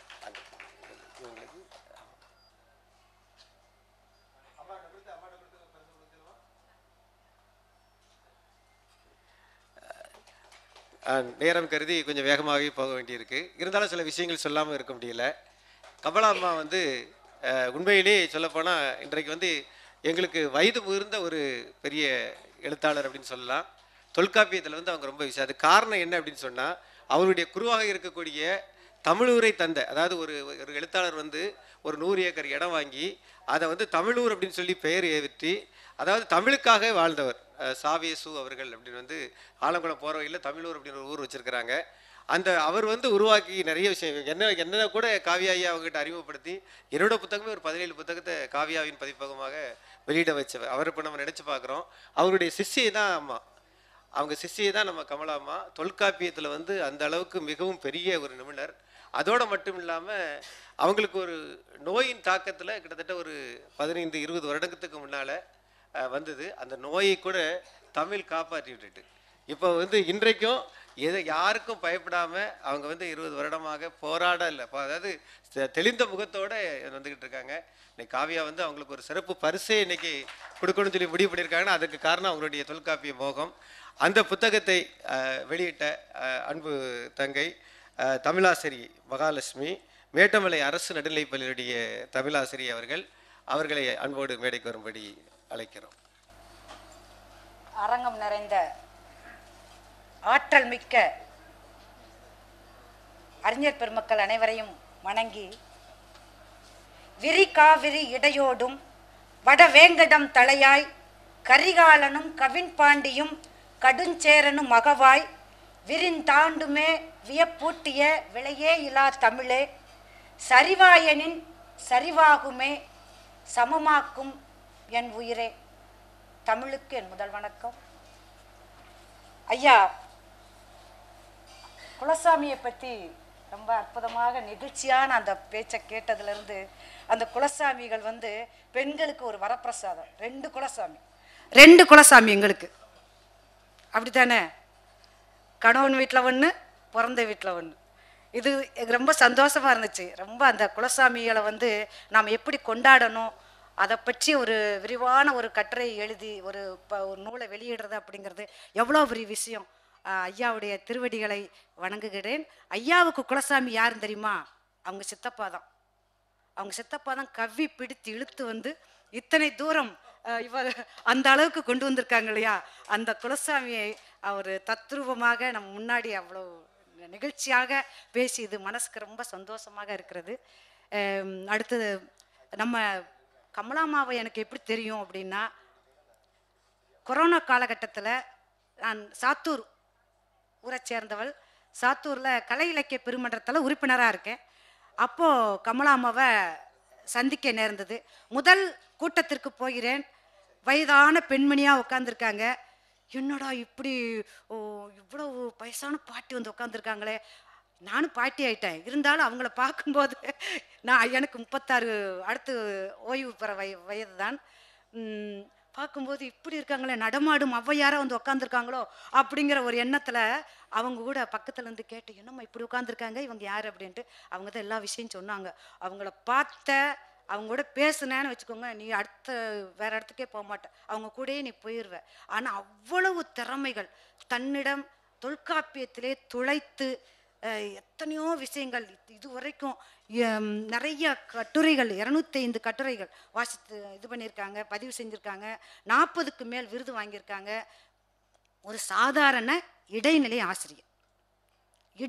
ஆசிரியராக இருந்து தமிழ்துறை பேராசிரியராக, ஆராய்ச்சி மாணவராக, இன்னைக்கும் டெய்லி 10 மணி நேரம் படிப்பாங்களாம். கொஞ்ச நேரம் படிக்கிறதுக்கு நம்ம கண்ணெல்லாம் வலிச்சு போயிடுது. 10 மணி நேரம் உட்காந்து படிக்கிறாங்க. இதுவும் இல்லாமல் வாரம் ஒரு தடவை இப்போ ரீசெண்டாக என்ன செய்கிறாங்க அப்படின்னா, மாற்றுத்திறனாளிகளுக்கு அங்கே போய் அந்த இடத்துக்கே போய் அவங்களுக்கு பாடல்களை பாடி பாடல்களை எழுதிட்டு இருக்காங்க. இவங்களை பார்த்தா எனக்கு அப்படி ஒரு சோம்பிட்டு இருக்கிறவங்க கூட அப்படியே எந்திரிச்சிருவாங்க. அந்த அளவுக்கு உற்சாகமான ஒரு வயதான தோழி எனக்கு. நடமாடும் ஔவை, நீங்கள் இன்னைக்கு கொடுக்குற அந்த பட்டம் அவங்களுக்கு ஏற்கனவே நானே அதில் வச்சு அவங்களுக்காக ஒரு பாடலை எழுதியிருக்கேன். எனக்கு என்ன அறிமுகம் ஆச்சு அப்படின்னா, அவங்க பார்க்கும்போது முதல்ல அந்த தொல்காப்பிய பாமாலை அப்படின்னு ஒன்று கொடுத்தாங்க. நான் ஒரு சாதாரண நடுநிலைப்பள்ளி தமிழாசிரியை தான். நான் என் குழந்தைங்களுக்கு என்ன சொல்லிக் கொடுப்பேன் அப்படின்னா, செய்யுளை எல்லாம் பாடல் வடிவத்தால் சொல்லிக் கொடுப்பேன். அதனால் ஒரு பாடலை கேட்டவுடனே அம்மாவுக்கு என் மேலே ரொம்ப அன்பு ஜாஸ்தியாயிருச்சு. இந்த இந்த புத்தகத்தை இவங்ககிட்ட கொண்டு போனால் தன்னுடைய குழந்தைகளுக்கு கண்டிப்பாக சொல்லித் தருவார்கள். என் குழந்தைக்கு இந்த தொல்காப்பியம் பற்றிய அறிவே கிடையாது, அவங்களுக்கு அந்த சிலபஸும் கிடையாது. இருந்தாலும் இதில் ஒரு 10 பாடல்களை பாடி அந்த குழந்தைகளை ஒரு 10 குழந்தைகளை தேர்ந்தெடுத்து பாடி அரங்கேற்றம் பண்ணணும்.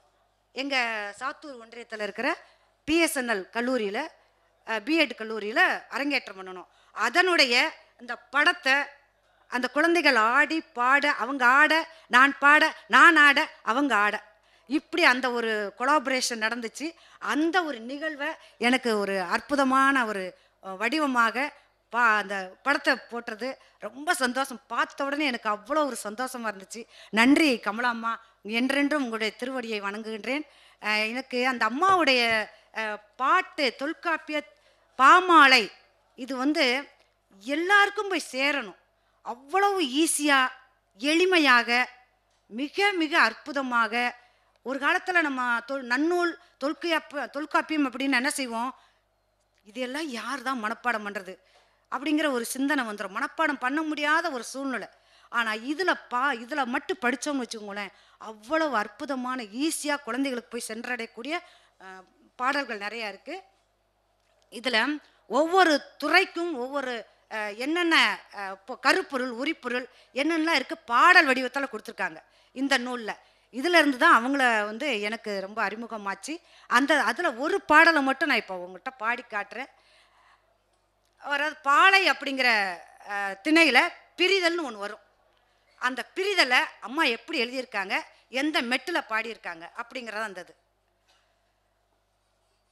போராரே போராரே ஆசை மச்சான் பொருள் தேட போராரே, ஆசை மச்சான் பொருள் தேட போராரே, ஆசை மச்சான் பாலை நீளம் தாண்டி போராரையா, அவர் இடைச்சூரம் தாண்டி போராரையா. போராரே போராரே ஆசை மச்சான் பொருள் தேட போராரே, ஆசை மச்சான் பொருள் தேட போராரே, ஆசை மச்சான். வேடர்கள் வழிமறித்தால் என் செய்வாரோ, மடிதனை அவிழ்த்துமே பிடுங்கிடுவார். ஐயோ மடிதனை அவிழ்த்துமே பிடுங்கிடுவார். பல்காதம் தாண்டித்தான் போராரையா, என்மேனி பசலை படர்ந்ததையா. ஐயோ என்மேனி பசலை படர்ந்ததையா. என் தோளும் மெலிந்தன தோழியரே, என் வளையும் கலன்றன என் செய்வேன், என் வளையும் கலன்றன என் செய்வேன். பிரிதல் தான் பாலையின் பொருளாம் என்றான் அந்த பாவியல் பேராசன் சொல்லிச் சென்றான், அந்த பாவியல் பேராசன் சொல்லிச் சென்றான். போராரே போராரே என் ஆசை மச்சான் பொருள் தேட போராரே, ஆசை மச்சான் அப்படின்ட்டு ரொம்ப ஈஸியாக இலகுவாக நாம் எல்லாருமே, நீங்கள்லாம் மாணவிகள்லாம் இருக்கீங்க, அந்த தொல்காப்பியத்தில் ஊறி தெளிச்சி எப்படியெல்லாம் இந்த ஈஸியான ஒரு பாடல்கள் எழுதி கொடுத்துருக்காங்க. அம்மாவுக்கு என்னுடைய மீண்டும் நல்ல ஒரு வணக்கத்தை தெரிவித்து கொண்டு அம்மாவுக்காக ஒரே ஒரு பாடல் 2 நிமிஷம்.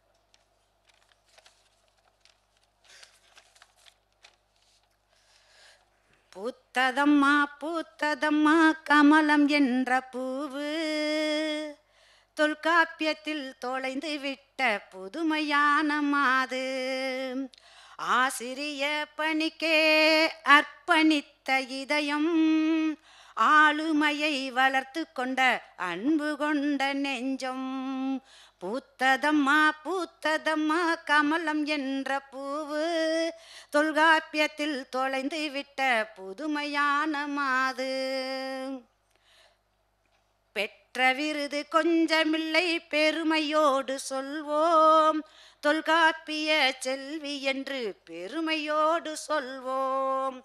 முத்தான கட்டுரைகள் சத்தாக தந்து முழு நேர வாசிப்பை நேர்த்தியாக செய்து அயல் நாட்டு பயணத்தை ஆர்வமுடன் சென்று அனுபவங்கள் பல பெற்ற அழகை கொஞ்சம் பாரு. பூத்ததம்மா பூத்ததம்மா கமலம் என்ற பூவு தொல்காப்பியத்தில் தொலைந்து விட்ட புதுமையான மாது. கண்ணகி போல் மார்பை எறிந்த மகத்துவத்தை பாரு. ஏன் கண்ணகியை சொல்கிறேன் அப்படின்னா, அவங்கள் புற்றுநோயாளி. புற்றுநோயிலிருந்து மீண்டு தன்னுடைய ஒரு பக்க மார்பகத்தை எடுத்த அவங்க மிகப்பெரிய அதிசயமான ஒரு பெண்மணி. அதனால தான் இந்த வரியை போட்டேன். கண்ணகி போல் மார்பை எறிந்த மகத்துவத்தை பாரு, புற்றுநோய்க்கு டாட்டா சொல்லும் பூவை கொஞ்சம் பாரு. 8 நிற்கிறத எட்டி பாருங்க கொஞ்சம். 8 88 வயசு. வாழுகின்ற அவ்வை கமலத்தை வாழ்த்த வயது இல்லை, எனக்கு வாழ்த்த வயது இல்லை அப்படின்ட்டு அந்த அம்மாவுக்காக காலையில் எழுதுனேன். எனக்கு இந்த மேடையெல்லாம் இப்படியெல்லாம் பெரிய பெரிய அறிஞர்கள் இருக்கிற அந்த மேடையில் பேசி பழக்கமே இல்லை. இதுதான் நான் முதல் மேடைன்னு சொல்ல மாட்டேன், அப்பப்போ வருவேன் போவேன். இன்னைக்கு கொஞ்சம் அதிகமாக பேசியிருக்கேன். என்னோடு சேர்ந்து இந்த ஒரு தொல்காப்பிய பாமாலை பாடலை பாடுறதுக்கு எங்களோட தோழர் ஒருத்தர் வந்திருக்காங்க. அழகாக மிக அற்புதமாக இந்த பாடலை எந்த பாடலாக இருந்தாலும் அழகாக உடனே எழுதி குலசாமிகளுக்காக கூட ஒரு பாடலை எழுதியிருக்காங்கன்னு நினைக்கிறேன். என்ன சார், குலசாமிகள் காலையில் வந்தவுடனே எழுதினாங்க. அவ்வளோ அற்புதமான ஒரு பாடலுக்கு சொந்தக்காரர். வாய்ஸ் டிஎம்எஸ் மாதிரி இருக்கும் அந்த வாய்ஸ். அப்படிப்பட்ட எங்கெல்லாம் நாங்கள் சேர்ந்து பயணிப்போம். எங்களை எல்லாம் கலை இலக்கிய பெருமன்றம் தான் வளர்த்தெடுத்தது. எங்கள் டாக்டர் அரமையா அவங்க எங்களையெல்லாம் வளர்த்தெடுத்தாங்க. நான் தற்செயலையத்தான் இந்த நிகழ்வுகளுக்கெல்லாம் வந்திருந்தேன். எனக்கு ஒரு கொஞ்சம் பேசுறதுக்கு உண்டான ஒரு வாய்ப்பு கொடுத்து இந்த மேடை கொடுத்ததுக்கு ரொம்ப அனைவரின் சார்பாக நன்றி வழியும் தெரிவித்துக் கொள்கிறேன். கமலாம்மாவிற்கும் காவியா ஐயா அவர்களுக்கும் மற்றும் இங்கே இருக்கிற பெரியோர்கள் அனைவருக்கும் என்னுடைய நன்றி மலர்களை காணிக்கை மலர்களை ஆக்கி விடைபெறுகிறேன். நன்றி, வணக்கம். அம்மா அவர்கள் தொல்காப்பியத்தை பற்றி நிறையா பேசுகிறாங்களோன்னு எல்லா பிள்ளைகளுக்கும் பக்கத்தில் கொஞ்சம் லேசாக பயம் இருந்தது, எனக்கு தெரிஞ்சுது. ஆனால் தொல்காப்பியத்தில் இப்படியும் பாட முடியுமா அப்படின்னு சொல்லி உங்களை எல்லாம் அசத்தி விட்டார்கள். அது நம்ம இப்போ குருவை பற்றி பேசினோம். குருவுக்கு கமலாம்மா சிஷ்யே, கமலாம்மாவுக்கு இந்த அம்மா சிஷ்யே. அவங்களுக்கு நினைவு பரிசு வழங்கும்படி அம்மா அவர்களுக்கு பொன்னாடை பொருத்தி நினைவு பரிசு வழங்கும்படி நம்ம சுதாகர் சார் அவர்களை அன்போடு கேட்டுக்கொள்கிறேன். அடுத்தபடியாக இப்போ எனக்கு தலைத்தாமரவர்ணி எழுதி நாங்கள் எப்படி ஐயாவுடைய 60வது வயசில் அதை வெளியிட்டோமோ அந்த நேரத்தில் எவ்வளோ உதவி கிடைச்சதோ அதை விட இந்த தடவை உதவி எனக்கு அதிகமாக கிடைச்சிது. போடுங்க.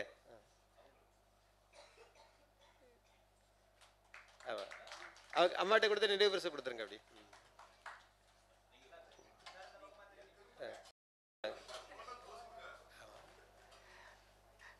அதே மாதிரி இடைத்தாமரை வரைக்கும் நிறைய சப்போர்ட் கிடச்சிது. இப்போ நிறைய விஷயங்கள் சொல்ல போனால் இங்கே தருவையிலிருந்து பிச்சுமணி அப்படிங்கக்கூடிய ஒரு பத்திரிகையாளர் வந்திருக்காரு. அவரெல்லாம் பார்த்தீங்க அப்படின்னா ஒரு நாளைக்கு தருவையில் எழுதலான்னு போனோம் அப்படின்னு பார்த்தோம் அப்படின்னு சொன்னால் கிட்டத்தட்ட ஒரு 65 எபிசோடு எழுதுறதுக்கு விஷயங்கள் தருவையில் கொட்டி கிடந்துச்சு. அந்த மாதிரி விஷயங்களில் எங்களுக்கு கரிகரன் ஐயா காவியாவுக்கும் கரிகரன் ஐயாவுக்கும் கிட்டத்தட்ட உறவு எப்படி அப்படின்னு சொன்னால் எனக்கு முந்திய உறவு. நான் காவியா ஐயா கூட சேர்றதுக்கு முன்னாலே கரிகரன் ஐயா காவியாவோட சேர்ந்துட்டாங்க. ஐயாவுடைய முதல் புத்தகத்தை, கரிகரன் ஐயாவுடைய முதல் புத்தகத்தை, அந்த பரன்வெட்டு அப்படிங்கிற ஒரு புத்தகத்தை காவியா தான் வெளியிட்டாங்க. அந்த பரன்வெட்டு புத்தகம் எனக்கு இடைத்தாமரை வரைக்கும் ரொம்ப உதவியாக இருந்தது. இதை எதுக்கு நான் இதை சொல்கிறேன் அப்படின்னு சொன்னால் அந்த அளவுக்கு ஹரிகரன் எங்கள் ஐயா எங்கள் காவியா குடும்பத்துடன் இணைந்து செயல்படக்கூடிய ஒரு முக்கியமான நபர். அதனால தான் பார்த்தீங்க அப்படின்னு சொன்னால் எங்கள் எல்கேஜி ஐயா கூட கேட்டாங்க, இந்த கதையை நீங்கள் புத்தகமாக எழுதினீங்களா அப்படின்னு சொல்லி நீங்கள் கேட்டீங்க. ஆக சுந்தரபாண்டியன் ஐயா எழுதின கதைகள், அதாவது காவியா சண்முக சுந்தரம் என்ற சுந்தரபாண்டியன் முதல்ல ஒரு நாவல் எழுதினாங்க. அந்த நாவல் அது பொருணை, அதோட பேர். அந்த பொருணையில் அவங்க 9ஆம் கிளாஸில் ஓடி போன விஷயத்துல இருந்து அம்மா மன்னிச்சுக்கணும். அவங்க பள்ளிக்கூடத்தில் டாவடிச்ச பெண்ணு முதற்கொண்டு எல்லாத்தையுமே எழுதியிருப்பாங்க. ஏன்னா அது வந்து ஒரு நினைவு அதை படிக்கும்போது நமக்கு தாமிரவர்ணியில் அவங்க குளிச்ச விஷயத்தை எழுதியிருப்பாங்க. நான் வழக்கு போடுறதுக்கு அது ஒரு காரணம். ஏன்னு கேட்டால் அந்த நேரம் தாமிரவர்ணி அந்த அளவுக்கு கையில் எடுத்து பார்க்கும்போது தெளிவாக இருந்தது அப்படின்னு சொல்லியிருந்தாங்க. இப்போ சாக்கடையாக இருக்குன்னு சொல்லி நம்ம வழக்கு போட்டு அது அடுத்த கதை, அது இடைத்தாமிரவர்ணி கதை. அதை பொருணை வந்து அவ்வளோ விசேஷமாக இருக்குது அப்படின்னு சொல்லியிருந்தாங்க. அந்த மாதிரி எதிர்காலம், அதாவது எதிர்காலத்தில் இருந்தாலும் பழைய காலங்களை வந்து கண்ணாடி போட்டது தான் அது. அதுக்கப்புறம் வந்து சென்னை போனது கூவம். இப்போ காவேரியை பற்றி நான் இன்னும் படிக்கலை. காவேரியை நான் பார்த்தோன்னே எனக்கே ஆச்சரியம். என்னடா இந்த பொருணைக்கும் கூவத்துக்கும் இடையில் ஒரு காவேரி வந்திருக்கு அப்படின்னு சொல்லி அதை பற்றி இவங்க தான் பேசணும். கரிகரன் ஐயா அவர்கள் மேடைக்கு வந்து நம்மளுடைய ஐயாவை வாழ்த்தி பேச வேண்டும். உங்களுக்கு இந்த மக்களுக்கும் நீங்கள் நிறைய விஷயங்களை சொல்லணும். அதே நேரம் பசியும் கொஞ்சம் நேரம் எடுத்துக்கிட்டு இருக்கு. அதையும் நீங்கள் கொஞ்சம் நிமிடத்தையும் கொஞ்சம் கையில் வச்சுக்கணும். எல்லாம் வல்ல இறைவனை வணங்கி தொடங்குகின்றேன். அந்த இனிய நல்ல வாய்ப்பை தந்தமைக்கு காவ்யா சண்முகசுந்தரம் ஆட்சி, தொல்லியல் துறை மிகவும் பொறுப்பான துறைத் தலைவர் எங்கள் சகோதரர் சுதாகரன் ஐயா அவர்கள் மற்றும் துறை பேராசிரியர் பெருமக்கள் அனைவருக்கும் முதலில் நன்றியை தெரிவித்துக் கொள்கிறேன். எல்லாரை பற்றி சொல்லிட்டாங்க, சிற்பி பாமா எல்லாம் சொல்லிட்டாங்க. அந்த நூலகர் வந்திருக்கிறார் முத்துகிருஷ்ணன், அவர் வந்து மாவட்ட மத்திய நூலகர், சுழன்று வேலை பார்க்கக்கூடியவர். புத்தக திருவிழாவில் எல்லாம் பார்த்தீங்கன்னு சொன்னால் எல்லோரும் புத்தக திருவிழாவுக்கு வந்திருப்பீங்க. அவர் சென்ட்ரல் லைப்ரரியாக இருந்தால் கூட குப்பைவாளி இருக்குன்னா குப்பை வருதுன்னா அவர் குப்பைவாளி தூக்கி வச்சுட்டு வருவார். அந்த அளவுக்கு எளிமையான மனுஷன். அவரையும் நம்ம குறிப்பிட வேண்டும். எல்லோரும் சொல்லிட்டாங்க. எல்லோரும் பாட்டு பிடிச்சாங்க. எல்கேஎஸ் ஐயா வந்து தமிழ் பேராசிரியர்லாம் தோற்று போகிற அளவுக்கு ஒரு சொற்பொழி வாட்டிட்டார். ஏன்னா அவர் நெல்லைக்கண்ணன் ஐயாவுடைய என்ன சொல்லலாம், நெல்லைக்கண்ணன் ஐயாவுடைய பிரியர் பிள்ளை. அதனால் நெல்லைக்கண்ணன் ஐயா இப்போ சுகா எல்லாம் நாங்கள்லாம் சந்திப்போம் அடிக்கடி. அப்படிப்பட்டவர். அடுத்து நமது கண்ட்ரோலர் சார் சொல்லணும், தேர்வு கட்டுப்பாட்டு அதிகாரி. இன்றைக்கி விசி சார் இல்லை, ரெஜிஸ்டார் இல்லை. முதல்ல விசியை கூப்பிடணும், அப்புறம் ரெஜிஸ்டாரை கூப்பிடணும். இங்கே வச்சு ஃபங்க்ஷன் நடத்தணும்னா அதான் மரபு. அவங்க ரெண்டும் இல்லை. அடுத்து கண்ட்ரோலர் கூப்பிட்றேன்னு நேற்று சுதாகர் சார் வந்து கூப்பிட்டார். சார் உடனே எதுவுமே சொல்லாமல் ஒன்றுமே சொல்லலை, சார் வந்துருதானே அப்படின்ட்டார். யார் நடத்துகிறா? காவ்யா தெரியுமே அப்படின்னு சொன்னாங்க. சார் அது ஒரு எளிமை. அந்த கண்ட்ரோலர் சாருடைய எளிமைக்கு வந்து நம்ம நன்றி சொல்லணும். மற்றும் இந்த தொல்லியல் துறைக்கு நன்றி சொல்லணும். நீங்களாம் சொல்லுறீங்களோ, நான் சொல்லுதேன் தொல்லியல் துறைக்கு. ஏன்னா நீங்களே சொல்ல முடியாதுல்ல, நான் தான் சொல்லணும். தமிழ்துறை எடுத்து செய்ய வேண்டிய இந்த குலசாமிகள் நாட்டார் வழக்காட்டியல் கருத்தரங்கை தொல்லியல் துறை எடுத்து செய்கிறது. இது தொல்லியலோடு தொடர்புடையது தான். தொல்லியல் கார்ந்த தொல்லியல் வழிபாடுகளை பற்றிய இதுதான், பொருத்தமானது தான். ஆர்கியாலஜி டிபார்ட்மெண்ட்டுக்கு இந்த பெருமை. அந்த தொல்லியல் துறையில் நான் முகநூலில் வந்து அந்த ஒரு பொண்ணு அந்த கல்வெட்டெல்லாம் கண்டுபிடிச்ச எல்லாமே நாங்கள் பார்த்து தெரிஞ்சுக்கிட்டோம். சுதாகர் சாருடைய முகநூலில் வழியாக தெரிஞ்சுக்கிட்டோம். நல்ல ஒரு வாய்ப்பாக இருந்தது. குலதெய்வ கோயிலை பற்றி, குலதெய்வங்களை பற்றி, குலசாமிகளை பற்றி கட்டுரை எழுதணும். நான் இப்போ கூட கேட்டுக்கிட்டு இருந்தேன் சண்முகசுந்தரம் என்னாச்சிட்ட. இதுதான் முதல் கருத்தரங்காக இருக்க முடியும். நம்ம தமிழ் துறையில் வந்து வேறு யாரும் குலதெய்வத்தை பற்றி தனிப்பட்ட கருத்தரங்கள் யாரும் பண்ணலை. இலக்கியங்களில் குலதெய்வங்கள், சங்க இலக்கியத்தில் குலதெய்வங்கள், எடுத்துகையில் குலதெய்வங்கள் எழுதிட்டே இருந்திருப்பாங்க. ஆனால் குலதெய்வங்களை பற்றி மட்டும்தான் எழுதணும்னு 200 கட்டுரைகள் 180 கட்டுரைகளில் ஒரு 50 கட்டுரை ஃபில்டர் பண்ணியிருக்காங்கன்னா, எப்படின்னா குலதெய்வத்தை பற்றி எழுதுனா தான் போடுவேன். நீ கதைப்பாடல்களில் குலதெய்வங்கள், அதில் வருது ஆற்றுப்படையில் குலதெய்வங்கள் எழுதுனா போட மாட்டேன்ட்டார் சார். அதுக்கு வேறு செமினார் இருக்குது, அதுக்கு வேண்டாம் அப்படின்னு சொல்லி ரெஸ்ட்ரிக்ட் பண்ணி, அதுவும் இல்லாமல் காசு வாங்காமல் செமினார் நடத்திட்டார். இங்கே பேராசிரியர்கள்லாம் வந்திருக்காங்க. என்ன எல்லாரும் தெரியும், ஐஎஸ்எஸ்என் ஐஎஸ்பிஎன்லாம் வந்து அதனுடைய ப்ரொமோஷனுக்கு சிஏஎஸ்க்கெலாம் உதவுன்னு சொல்லி கட்டுரை எழுதுவாங்க. இது ஐஎஸ்பிஎன்ல வெளியிடுதாங்க. இருந்த போதிலும் இதையே சண்முகசுந்தரம் ஆட்சி என்ன செய்யலாம்னா ஐஎஸ்எஸ்என்ல எழுதியிருக்கலாம். காவ்யா பத்திரிகை இருக்குல்ல, அதை வச்சு ஐஎஸ்எஸ்என்ல எழுதிங்கன்னா இந்த பல்கலைக்கழகத்தில் எங்களுக்கு வந்து கொஞ்சம் உங்க அங்கீகாரம் கிடைச்சிருக்கும். ஆய்வுத்துறையில் போகும்போது ஐஎஸ்எஸ்என்ல காவ்யா பத்திரிகை நடத்திட்டு இருக்காங்க. அதுலேயே அந்த கட்டுரைகளை வெளியிட்டாங்கன்னு வச்சுக்கோங்க. அந்த கட்டுரையை போடும்போது நமக்கு ஆசிரியர்களுக்கு சிஏஎஸ் போகும்போது, கேரியர் அட்வான்ஸ்மெண்ட் போகும்போது பயனுள்ளதாக இருக்குங்கிறத நான் அந்த கருத்தை வலியுறுத்துகிறேன் அவங்கள்ட்ட. அப்புறம் வந்து எனக்கு வந்து இந்த காவேரிங்கிற நூலை வெளியிடுவதற்கு ஒரு வாய்ப்பை தந்ததுக்கு காவ்யா அண்ணாச்சிக்கு மீண்டும் நன்றி சொல்கிறேன். அவள் முத்தாலங்குறிச்சி சொன்ன மாதிரி, முத்தாலங்குறிச்சி சார் வந்து என்னென்னா அவர் வந்து நேர்ந்து விட்டுருக்கு. திருநெல்வேலியில் தாமிரபரணிக்குனே நேர்ந்து விட்டுருக்கு. ஏன்னா அவர் யார் எங்கே போனாலும் சரி அவருடைய ஸ்டூடியோவை போட்டு இல்லை நிருபர் வேலையை போட்டு கலெக்டர் வந்துட்டாரா போயிடுவார், ஒரு மினிஸ்டர் வந்துட்டாரா போயிடுவார், யார் வந்தாலும் போயிடுவார். அங்கே போய் என் தாமிரபரணியை காப்பாற்று கூக்குரல் கொடுக்காரு. ஆனால் ஒன்றும் நடக்க மாட்டேங்க. என்ன செய்ய இப்போ ஆய்வாளர், ஆனால் நீதிபதியை கொண்டு வந்துட்டார். அது பெரிய விஷயம். கேஸு போட்டாருங்க, சொல்லி பார்த்தாரு, எடுபடலை. கோர்ட்டில் கேஸை போட்டார். ஏன்னா கலெக்டரு பெரிய பவர்ஃபுல் கலெக்டருங்காங்க. அவர் கூப்பிட்டு யார் ஜாக்கிரதை கலக்காது நிப்பாட்டு தூரம் எடுத்துகிட்டு போன்னு சொல்லலாம்ல, சொல்ல முடியல. சொல்ல முடியலன்னா ஏன்னா அதில் அரசியல் இருக்குது. ஆமாம், வண்ணாரப்பேட்டையில் நீங்கள் பேராட்சி கோயில் போனீங்கன்னா அங்கே ஆற்றுல ஒரு 6 மணிக்கு மேலே குளிக்க முடியாது. சாயங்காலம் போல் 6 மணி 7 மணிக்கு மேலே அந்த கார்பரேஷனில் கேடிசி ஆஃபீஸில் உள்ள கழிவுகள்லாம் அந்த தாமிரபரணி ஆற்றுல திறந்து விட்ருவாங்க. ஆயில், குரூட் ஆயில் எல்லாம் திறந்து விட்ருவாங்க. ஒரு 7-7:30 குளிச்சுன்னா மேலாம் நாற்று அடிக்கும். நான் குளிச்சிருக்கேன் 7 மணி 7:30 அந்த கோடை காலத்தில் வருவோம், துணியெல்லாம் துவைச்சு குளிச்சுட்டு போவோம், ஆற்றுலேருந்து குளிச்சுட்டு போவோம். வண்ணாரப்பேட்டையில் பேராட்சி கோயில் படித்தரில் அப்படி தண்ணி வரும். அப்போ நான் சொல்லும் போதெல்லாம் முடியல. நான் என்ன பண்ணேன்னா ஹிந்து பத்திரிகைக்கு வாசகர் கடிதத்தில் எழுதினேன், எஃபெக்டிவாக இருந்தது. உடனே கொஞ்சம் நிப்பாட்டினாங்க. தமிழ் பத்திரிகை தினத்தந்தி, தினமலர், தினகரன் எல்லாமே வந்து செங்கி அடிப்பாங்க. அதிமுக வந்து அதிமுக, அதிமுக வந்து அதிமுக அப்படி பண்ணிட்டு இருப்பாங்க. ஆனால் ஹிந்து அந்த மாதிரி ஆங்கில ஆளுநர் கரெக்டாக வந்துடும்.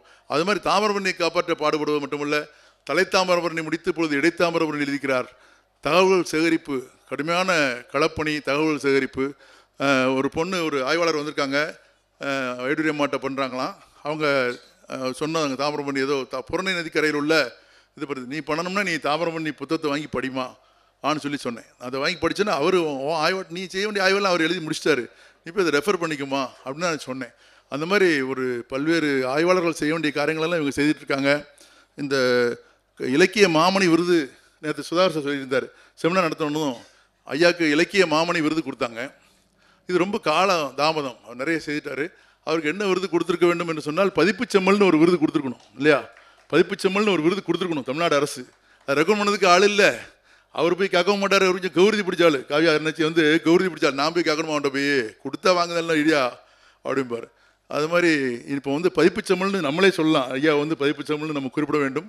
அவ்வளோ பதிப்புகள், என்னதான் நம்ம காசு பணம் கொடுத்தாலும் ஒரு நேர்த்தியான ஒரு புத்தகத்தை வெளியிட வேண்டும் என்பது மிகவும் கடினமான காரியம். அதை சிறப்பாக செய்து வருகிறார்கள். இங்கே தொழில்துறையை சேர்ந்த மாணவ மாணவிகள் யாராவது நூல்கள் எழுதி வெளியிட வேண்டும் என்று கூட அண்ணாச்சியை அணுகலாம். எனக்கு கொடுக்கப்பட்ட இந்த காவேரிங்கிற நாவல் பக்கத்தில் நம்ம தம்பி கண்ணன் பேசிகிட்டு இருந்தார், அண்ணா யூனிவர்சிட்டியில் இருக்கிறார். தமிழ் ப்ரொஃபஸர் வந்து ஜேபி காலேஜ் அண்ணா காலேஜ் போயிட்டார். ஆங்கிலத்துறையை சேர்ந்தவர்கள், பள்ளியை சேர்ந்த ஆசிரியர்கள் எல்லோரும் எழுதியிருக்கிறார்கள். மிக மகிழ்ச்சி. தமிழ்துறை இந்த பிஏ தமிழ் படித்தவங்க விட பிஎஸ்சி படித்தவங்களாம் எம்ஏ தமிழில் நல்லா ஷைன் பண்ணுவாங்க. பார்த்தீங்கன்னா பிஏ தமிழ் படித்தவங்களோட பிஎஸ்சி படித்தவங்களாம் எம்ஏ தமிழில் ஷைன் பண்ணுவாங்க. அது மாதிரி மாற்றாண்டு தோட்டத்து மல்லிகை மணக்கும்னு அண்ணா சொன்ன மாதிரி அடுத்த துறையை சார்ந்தவர்களெல்லாம் இங்கே வந்து ஆர்வமாக செய்துட்டு இருப்பாங்க. நான் தமிழ் துறையை சார்ந்தவர்கள் மிகவும் கம்மியாக விரல் விட்டு எழுந்த அளவுக்கு பேராசிரியர்லாம் வந்திருக்காங்க. அப்போ தான் சொல்லிக்கிட்டு இருந்தேன், வந்தாலும் எழுதுவாங்க, கட்டுரை எழுதுவாங்க, கட்டுரை எழுதிட்டு ரொம்ப பிஸியாக இருக்க மாதிரி காமிச்சிட்டு எனக்கு ஒரு 100 ரூபா சேர்த்து அனுப்புதேன், புத்தகத்தை சர்டிஃபிகேட் அனுப்புன்னு சொல்லுவாங்க. இந்த அளவுக்கு மோசமாக போயிட்டுருக்கு. புத்தகங்கள் போடுவது, கட்டுரை எழுதுவதெல்லாம் இருக்குது. அந்த மாதிரி போயிட்டுருக்கு. இந்த காவேரிங்கிறதுல வந்து இதில் நம்ம முதல்ல வந்து நாவல் முழுவதும் சொல்லலை, சுருக்கமாக சொல்லியிருந்தேன். என்ன நாவலில் நீங்கள் வாழ்க்கை எழுதலன்னு சொல்லி எல்கே ஐயா சொன்னாங்க. அவருடைய நாவல் படிச்சிங்கன்னா அதில் எல்லாம் அவருடைய வாழ்க்கை தான் எழுதியிருக்குது. ஆர்ஆர்ஓ நாவல் தூய சவேரை கல்லூரியிலெல்லாம் பாடமாக இருந்தது, பல்வேறு பல்கலைக்கழகங்களில் பாடமாக இருந்தது. ஆர்ஆர்ஓங்கிற நாவல் முதலில் எழுதப்பட்ட நாவல். அதுக்கு பிறகு வந்து வந்த நாவல் வந்து ஆறுமுகங்கிற புனைப்பேரில் எழுதுறாரு. நான் அம்மாட்ட கேட்டேன், ஏம்மா ஆறுமுகம்னு பேர் வச்சிருக்காரு என்னம்மா அப்படின்னு கேட்டேன். அவருக்கு அதான் வழக்கம். இப்போ கவிதைகள் எழுதும்போது புனைப்பேரில் எழுதுவோம். ஆனால் ஐயா சண்முகசுந்தரம் ஐயா வந்து சுந்தரபாண்டியன்கிற பேரில் கவிதைகள் எழுதுகிறாரு, சுந்தரபாண்டியன்கிற பேரில் நாவல்கள் எழுதுகிறார். அதில் வந்து அவர் இந்த நாவலில் ஆர்வமாக, இது ஒரு தன்வரலாற்று நாவல் தான். நிறைய பேர் தன்வரலாறு, ஓவியசாவுடைய சரித்திரம் மாதிரி தன்வரலாற்று நாவல்கள் எழுதுகிறார்கள். அதில் இதுவும் ஒரு தன்வரலாற்று நாவல் வரிசை. புறணை எழுதும்போதே சொன்னார்கள், முதலில் புறணைங்கிற நாவல் எழுதினாங்க. நெல்லை மாவட்டத்தில் உள்ளதெல்லாம் எழுதிட்டு ஊரில் உள்ள கால்கரை சம்பவங்கள் எழுதினாங்க. அப்பவுமே சொன்னாங்க, நான் தொடர்ந்து எழுதுவேன், புறணை எழுதுவேன், காவேரிக்கு போவேன், அங்கேருந்து கூவத்துக்கு போவேன், சென்னை வரை போவேன் அப்படின்னு சொல்லி சொன்னாங்க. முதல் நாவல் வெளியிடும்போது நான் அந்த நூலை பெற்றுக்கொண்டு பேசினேன். அப்பொழுதே சொன்னார்கள். அதுபோல் தொடர்ந்து எழுதி கொண்டிருக்கிறார்கள். அது அவருடைய எழுத்துக்கு தலைவணங்குகிறேன். ஆறாரோங்கிற நாவலில் வந்து பள்ளிக்கூட வாழ்க்கை, பொருணைங்கிற நாவலில் வந்து ஆறுமுகத்தினுடைய கல்லூரி வாழ்க்கை ஐயாவுடையது. கூவத்தில் வந்து ஆறுமுகத்தினுடைய பல்கலைக்கழக வாழ்க்கை. கூவங்கிற நாவலில் பல்கலைக்கழகத்தில் பெங்களூர் யூனிவர்சிட்டியில் ப்ரொஃபஸராக இருந்தாங்க, தமிழ்துறை பேராசிரியராக இருந்தாங்க. நாட்டுப்பொருள் துறை சார்ந்த அறிஞர் தான். நம்ம தூய சவேரியார் கல்லூரியில் சிவசு சார்லாம் தெரியும் உங்களுக்கு, மேலும் சிவசு சார்லாம் தெரியும் வந்திருக்கவங்களுக்கு. ஐயா அவங்கெல்லாம் ஒன்றா படிச்சிங்க இல்லையா, படிச்சுட்டு வேலைக்கும் சேர்ந்தீங்க. இங்கே ஒன்றா படிச்சுட்டு அங்கேயே வேலை பார்த்தாங்க. அங்கே எம்ஏ முடிச்சதுமே வேலை பார்த்தாங்க. அப்படிப்பட்ட சவேரியார் கல்லூரியில் படித்த அனுபவங்களெல்லாம் அதில் வரும். தமிழ் பேராசிரியராக, எழுத்தாளராக, பதிப்பாளராக, தமிழ் பத்திரிகையாளராக இருந்ததெல்லாம் அதில் வரும். அதுக்கு பிறகு இந்த நாவலில் எடுத்துட்டிங்கன்னு சொன்னால், இந்த காவேரி நாவலில் வந்து அந்த பெங்களூர் இடையில சொல்லுவாங்க ஐயா, அதில் சொல்லியிருப்பாங்க, பெங்களூர் போனேன், பெங்களூரில் இருக்க பிடிக்கல, எனக்கு சென்னைக்கு வந்துட்டேன், பெங்களூரில் இருக்க பிடிக்கல, சென்னைக்கு வந்துட்டேன்னு சொல்லி. அது மாதிரி அந்த புதிய பதிப்பில் பார்த்தேன், போன மச்சான் திரும்பி வந்தான் கவனத்தோடன்னு ஒரு பழமொழி சொல்லுவாங்க. என்ன அதை எழுதியிருக்காக அவள். அதை கடைசி எழுதி முடிச்சிருக்காங்க. தம்பி கண்ணன் பேசும்போது சொன்னான், இப்படி எழுதியிருக்காங்க பாருங்க, இது யாருன்னா இது அவள் தான் அப்படின்னு. சுந்தரபாண்டிங்குது அவள் தான். போன மச்சான் திரும்பி வந்தால் கோணத்தூர் பழமொழி சொல்லுவாங்க, போயிட்டு வந்துட்டேன்ப்பா நான் சென்னைக்கு வந்துட்டேன் அப்படின்னு சொல்லி பெங்களூர்லாம் போனால் வேலைக்கு போனால் அங்கே இருக்க பிடிக்கல அவங்களுக்கு. நிறைய பேருக்கு நமக்கு சென்னை, எனக்கெல்லாம் சென்னையில் இருக்கவே பிடிக்காது. சென்னையை நம்ம நெரிசலான பூமி, நெரிசலான காலகட்டத்தில் தவிர்க்க முடியாமல் இருக்கணும். திருநெல்வேலி மாதிரி சுதந்திரம் இருக்காதுன்னு வச்சுங்களேன். திருநெல்வேலியில் உள்ள திருநெல்வேலி போக மாட்டான், மதுரைக்காரன் மதுரை விட்டு போக மாட்டான். அது மாதிரி சென்னை மாதிரி அது மாதிரி இவள் பெங்களூரில் இருக்க பிடிக்காம இங்கே வந்துட்டாங்க. சென்னையில் வந்து கவிஞர் வைரமுத்துவோடு இருந்து அவர் வீட்டுக்கு அடுத்த தெரு, நான் கவிஞர் வைரமுத்து பார்க்கும்போது இவாளை பார்க்கும்போது வைரமுத்து பார்க்க போவேன். வைரமுத்து வீட்டுக்கு அடுத்த தெருவில் ஒரு வீடு வாங்கி அங்கேயே உட்காந்து அங்கேயே பயிப்புத்துறை எப்பொழுது பேசினாலும் அம்மாட்ட பேசலாம், என்னுடைய புத்தகங்கள் விரும்பி பேசணும்னா அம்மாட்ட பேசலாம். அந்த மாதிரி நல்ல ஒரு தீவிரமான ஒரு இதை செய்துட்ருக்காங்க. அப்படிப்பட்ட தன்னுடைய வாழ்க்கை வரலாறு தான் இதில் எழுதியிருக்கிறாங்க. அதில் வாழ்க்கை வரலாறை வந்து நாவலாக சம்பவங்களை அப்படி எழுதியிருக்காங்க. அது நிறைய வரலாற்று சம்பவங்கள் நிறைய சொல்லியிருக்காங்க.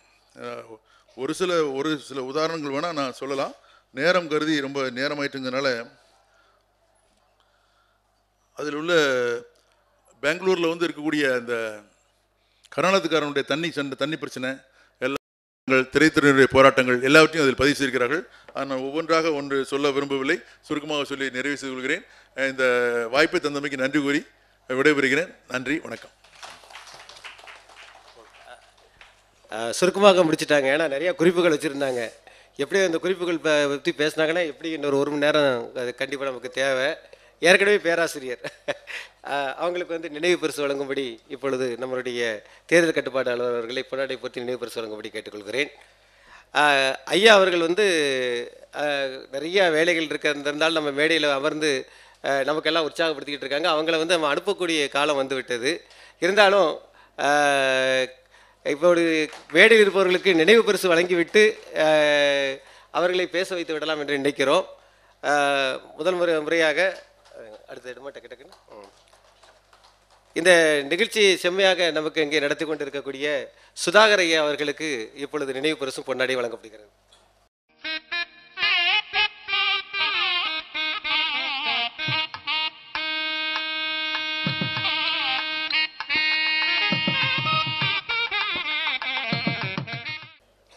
நமது ஐயா அவர்களுக்கு இப்பொழுது பொன்னாடை போர்த்தி நினைவு பரிசு வழங்கப்படுகிறது. தொல்லியல் துறையில் பணியாற்றக்கூடிய அந்த 3 பேராசிரியர்களையும் மேடைக்கு வரும்படி அன்போடு கேட்டுக்கொள்கிறோம். 3 பேர்களுக்கும் இப்பொழுது பொன்னாடை போர்த்தி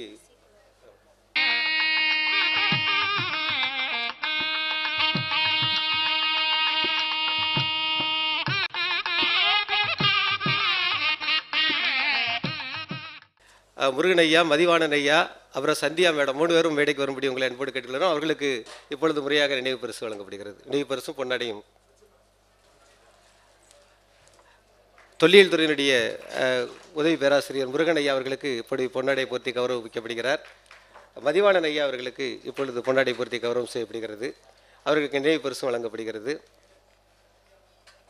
திருமதி ஆர் சந்தியா மேடம் அவர்களுக்கு இப்பொழுது பொன்னாடை போர்த்தி நினைவு பரிசு வழங்கப்படுகிறது.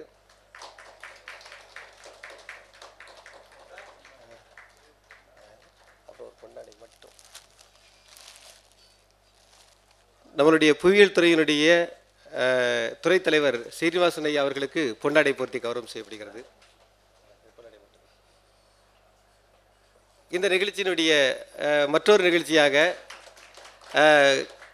2 பேருக்கு ஐயா வந்து இந்த அவங்களுடைய 75வது பவள விழாவில் வந்து 2 எழுத்தாளர்களை கௌரவிக்க வேண்டும், தொடர்ந்து நிறைய எழுத்தாளர்களை கௌரவிக்க வேண்டும் என்று நினைத்தார்கள். அந்த வகையிலே இப்பொழுது எழுத்தாளரை கௌரவிக்கிறது. காவியா தமிழ் சார்பாக 2 பேருக்கு பட்டம் தருகிறோம். முதலில் கமலா அம்மா அவர்கள். கமலா அம்மான்னு சொல்லக்கூடாது, கமலா அக்கா. எனக்கு 88. அவங்க பார்க்கும்போதெல்லாம் எனக்கு உற்சாகம் வரும். 75 வயசு பெரிய வயசு இல்லைன்னு. என்னால் நடக்க முடியாது, முட்டி வலி இடுப்பு வலியெல்லாம் உண்டு. என் பொண்ணு டாக்டர் சொல்லுவேன் நம்பி என்னம்மா செய்யலான்னு. அப்படிதாப்பா இருக்கும், உங்கள் வயசும் அப்படி சைஸும் அப்படி. ஆனால் இந்த அம்மாவை பார்க்கும்போது 75 வயசுலே இப்படி இருக்கும்போது 88 வயசில் இந்த அக்காவை பார்க்கும்போதெல்லாம் எனக்கு உற்சாகம் ததும்பும். இவங்களை சந்தித்து ஒரு 30 வருஷம் இருக்கும். இவங்களுடைய 10 நூல்களை நாங்கள் வெளியிட்டிருக்கிறோம். எல்லாமே கடும் ஆய்வு, மிகச்சிறந்த நூல்கள், எல்லாராலும் எளிது புரிந்து கொள்ள முடியாத நூல்கள். நாங்கள் ஒரு புத்தகம் வெளியிட்டோம். தொல்காப்பியர் முதல் தெரிதா வரைன்னு ரொம்ப பேற்ற கேட்டேன், தெரிதான்னு கேட்டேன், தெரியலேட்டாங்க. அந்த நூலை நாங்கள் ஒரு புத்தக கண்காட்சியில் வெளியிட்டு விற்கும்போது 10 நாளும் சேர்ந்து 2 காப்பி கூட விற்கல. ஆனால் பக்கத்தில் நக்கீரன் ஸ்டால் இருந்து அவர்கிட்ட கேட்டேன், உங்கள் இதில் எவ்வளவு சேல் அதிகம்னு. அவங்க சொன்னாங்க, தேவிகா முதல் ஜோதிகா வரைன்னு ஒரு புக்கு போட்டோம், அது 200 காப்பி விற்றுச்சு அப்படின்னு. ஆக இவங்கெல்லாம் அரியவர்கள், எல்லாராலையும் தெரிய முடியாதவர்கள். இவங்களுக்கு தொல்காப்பிய செல்வின்னு ஒரு பட்டம் கொடுக்குறோம். அந்த அந்த பட்டத்தை தருமாறு நான் என்னுடைய என் தம்பியினுடைய அத்தை, எனக்கும் அத்தை தான், அத்தை அவர்களை மேடைக்கு அழைக்கிறேன். பிறகு அவங்களுக்கு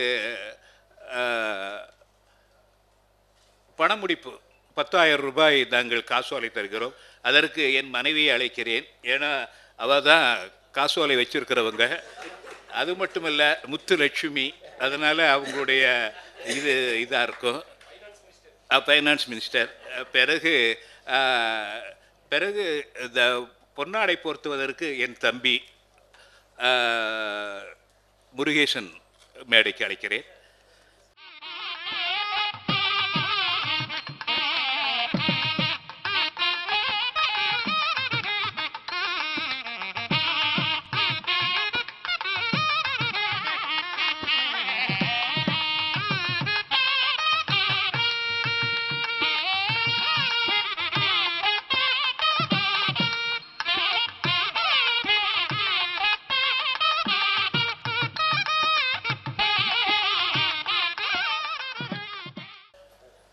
நான் கமலா அக்கா என்று சொன்னேன், காமராசை தம்பி என்று சொல்வேன். எனக்கு 4 தம்பிகள் உண்டு. ராமனுக்கு இருந்தது போல் ராமன் குகனோடு 5வரானோம் என்று சொல்வார்கள். நான் காமராசவோடு 6வரானோம் என்று சொல்லுவேன். என்னுடைய நான் அவரை சந்தித்து ஒரு 25 வருஷம் மேலே இருக்கும். அவருடைய நூல்களே 25 புத்தகங்கள் போட்டிருக்கிறேன். உழைப்பாளி. கால்டுவெல்லுடைய திருநெல்வேலி மாவட்ட மொழிபெயர்ப்பை சேவியர் கல்லூரியில் பெரிய அளவில் சிங்கம்பட்டி ஜமீன் எல்லாத்தையும் கூப்பிட்டு வெளியிட்டேன். அப்போது தான் என்னை வந்து சந்தித்தார், பிறகு சிந்தித்தார், பிறகு நிறைய எழுதினார். இன்றைக்கு பொருணையின் செல்வன் என்கிற பட்டம் பெறுகிற அளவுக்கு உயர்ந்திருக்கிறார். உண்மையில் அவரை தான் முதல்ல இப்படி பார்த்தேன், பிறகு இப்படி பார்த்தேன், இப்போ இப்படி அண்ணாந்து பார்க்குற அளவுக்கு அவருடைய எழுத்துக்களை எல்லோரும் கொண்டாடுகிறார்கள், சிறப்பிக்கிறார்கள். நான் என்னுடைய களப்பணிக்காக தகைசால் பேராசிரியராக இந்த பல்கலைக்கழகத்தில் 3 வருஷம் இருந்தபோது அவர் எனக்கு நண்பனாய், சேவகனாய், காரோட்டியாய், புகைப்படம் எடுப்பவராய், சொல்லுவதை எழுதுபவராய் என்னோடு அலைந்த நாட்களை நான் இப்பொழுது நினைக்கும் போதும் இப்போது அப்படி அலைய முடியவில்லையே என்று ஏங்கும்படி வைக்கிறார். ஆக அவருக்கு இந்த பட்டத்தை நான் மிக மனப்பூர்வமாக மகிழ்ந்து, நான் இதனுடைய நோக்கமே காவியாவில் தொடர்ந்து சிறப்பாக சாதனை செய்தவர்களுக்கு இந்த சுடலை விருதையும் இசைக்கு விருதையும் அளிக்க வேண்டும் என்று ஆசை. ஏன் தம்பியை மேடைக்கு அழைத்திருக்கிறேன் என்றால், என்னுடைய காலத்துக்கு பிறகும் என் தம்பி அதை தொடர வேண்டும் என்று நான் ஆசைப்படுகிறேன். அப்பா அம்மா பேரை காப்பாற்ற வேண்டும். அதை அதாவது காவியா நல்ல நூல்கள் நல்ல நண்பர்கள் என்று சொல்வார்கள். நாங்கள் நண்பர்களை, நூலாசிரியர்களை நண்பர்களாக்குவோம், நண்பர்களை நூலாசிரியராக்குவோம், ஆக்கி வளர்ப்போம். அவர்களுக்கு விருதுகளும், அவர் நிறைய விருது வாங்கியிருக்கிறாரு. இது நான் அதற்கு ஒரு முத்திரை பதிப்பது போல இப்பொழுது பொருணையின் செல்வன். ஏன்னா தாமிரபரணியை பற்றியே நிறைய எழுதினவர். தலைத்தாமரணி, இப்போ இடைத்தாமிரபரணி. அடுத்த ஆண்டு என்னுடைய பவள விழா முடிகிற நிறைவிலே அவர் கடைத்தாமிரபரணியும் எழுதுவார். இப்பொழுது அவருக்கு பட்டம் வழங்குவோம்.